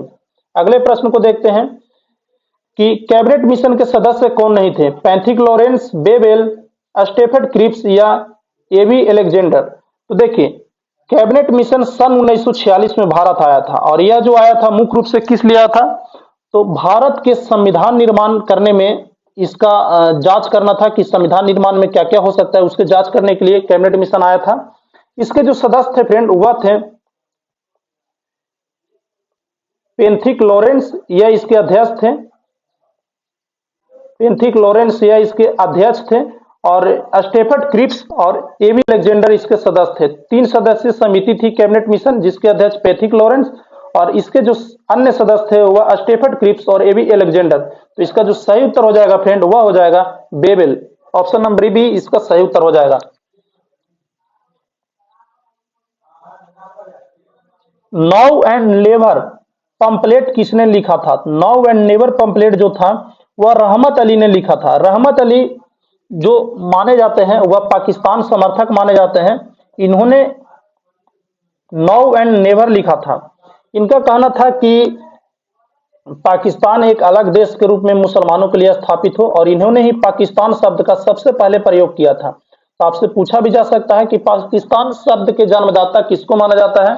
तो रहमत अली को माना जाता है। तो इसका जो सही उत्तर हो जाएगा रहमत अली हो जाएगा। सती प्रथा को गैर कानूनी किसने घोषित किया था? तो आपको पता होगा लॉर्ड विलियम बेटिक ने सन 1929 में सती प्रथा का उन्मूलन किया था और कितने धारा के अंतर्गत किया था? तो धारा 17 के अंतर्गत इसने माना कि सती प्रथा है वह गैर कानूनी है। और इसके लिए अगर हम भारतीय की बात करें कि किस भारतीय ने इसमें मुख्य रूप से योगदान दिया था, तो अगर आप जानते होंगे कि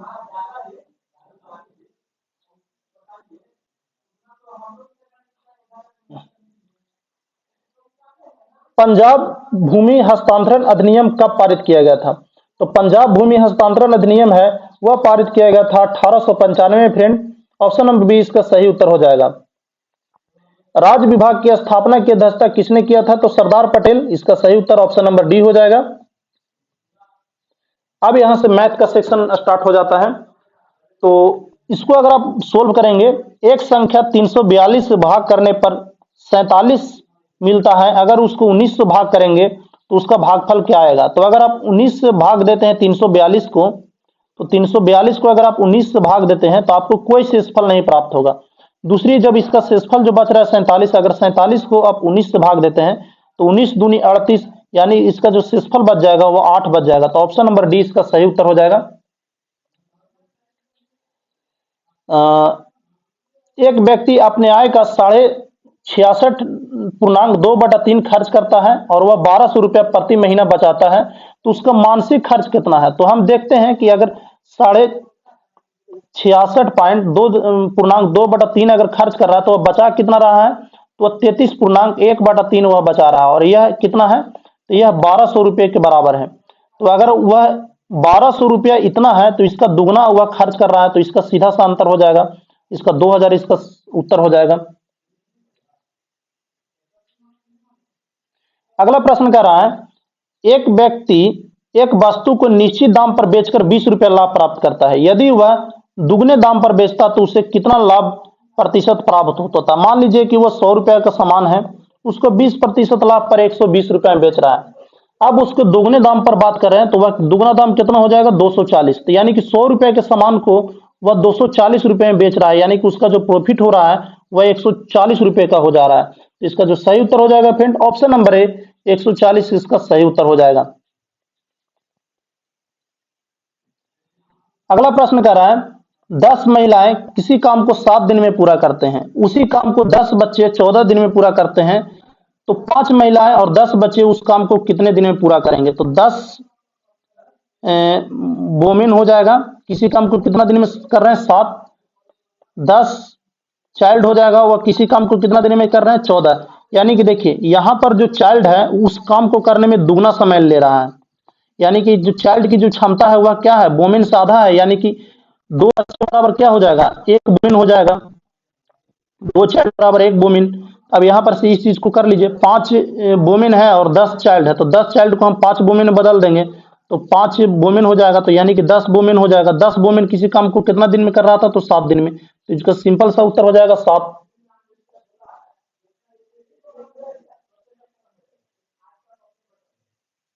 11 से 99 के बीच कितनी संख्याएं हैं? वह 7 से विभाजित होती है। तो इसको अगर हम लोग सही उत्तर देखना चाहें फ्रेंड, तो इसका जो सही उत्तर हो जाएगा फ्रेंड वह हो जाएगा 11 संख्याएं। आप लोग इसको गिन लीजिएगा, सिंपल सा है, 11 संख्याएं इसका सही उत्तर आ जाएगा।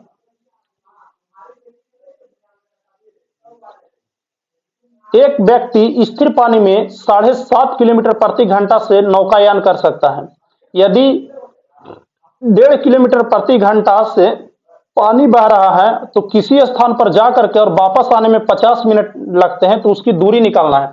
यानी कि यहां से हमको पता चल रहा है कि जो नाव की जो चाल है, वास्तविक चाल, वह 7.5 है, 7.5 किलोमीटर प्रति घंटा, लेकिन जो पानी का जो गति है वह कैसे है? 1.5 किलोमीटर प्रति घंटा है। तो जब वह धारा के दिशा में जाएगा तब उसका चाल क्या हो जाएगा? 9 किलोमीटर हो जाएगा, यह दोनों जुड़ जाएगा। जब धारा के विपरीत में जाएगा तो उसका चाल है वह घट जाएगा, तो यह कितना हो जाएगा? 6 किलोमीटर हो जाएगा। अब हम लोग को पता है औसत चाल निकालने के लिए क्या करते हैं? 2ab plus a plus b, यह फॉर्मूला लगा देंगे, a प्लस b, तो 9 6 कितना हो जाएगा? 15 हो जाएगा। तो 3 3 का 9, यह 5, तो 6 को 18, 18 दूनी 36, 36/5 आ जाएगा। और यहाँ पर 50 मिनट की बात कर रहा है, तो 50 मिनट बटा 100। अब यहाँ पर आधा दूरी करना पड़ेगा, तो आधा क्योंकि एक बार जा रहा है एक बार आ रहा है, उसका हम लोग निकाल रहे हैं ना, तो यहाँ पर 25 हो जाएगा। इसको अगर आप कैलकुलेशन करके काटिएगा तो आपका जो सही उत्तर आ जाएगा फ्रेंड वह आ जाएगा 3 किलोमीटर। 3 किलोमीटर इसको आप कैलकुलेशन इसको आप कर लीजिएगा, 3 किलोमीटर इसका सही उत्तर आ जाएगा। अगला प्रश्न है, एक चक्रवृद्धि ब्याज पर 2 वर्ष में 4634 रुपया हो जाता है और 3 वर्ष में 4913 रुपया हो जाता है, तो इसकी राशि क्या होगी? तो यह मुझे थोड़ा सा प्रश्न है वह डाउटफुल लगा, तो इसको मैंने सोल्व नहीं किया था। चलिए हम अगले प्रश्न को देख लेते हैं।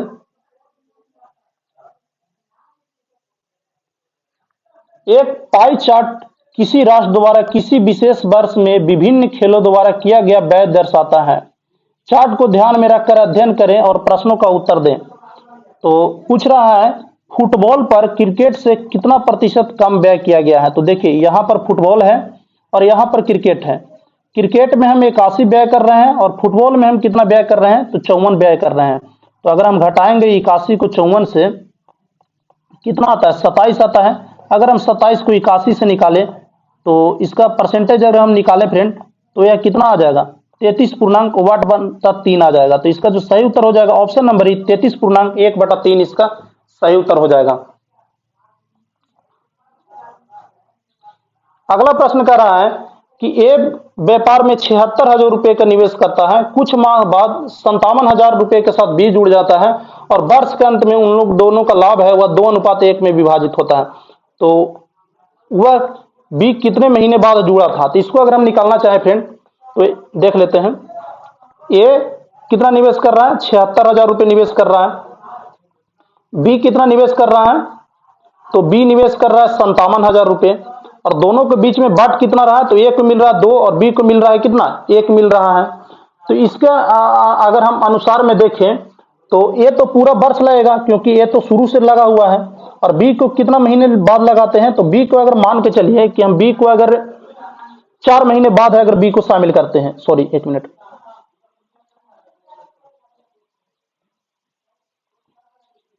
अगर मानकर चलते हैं कि बी को हम 4 महीने बाद शामिल करते हैं, 8 महीने बाद इसको बी को शामिल करते हैं, तो अब इसको काट कर देखते हैं। तो सॉरी फ्रेंड,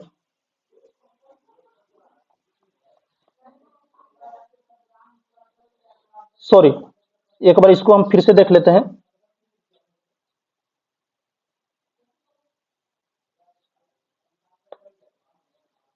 ए 76 रुपया लगाया, 3 जीरो से 3 जीरो हम काट दिए। बी लगाया 57 रुपया। ए को मिल रहा है लाभ का 2 हिस्सा, बी को मिल रहा है लाभ का 1 हिस्सा। यह कितने महीने लगेगा, 12 महीने, क्योंकि यह शुरू से है और यह मानकर चलिए कि यह 4 महीने बाद लगा, तो इसको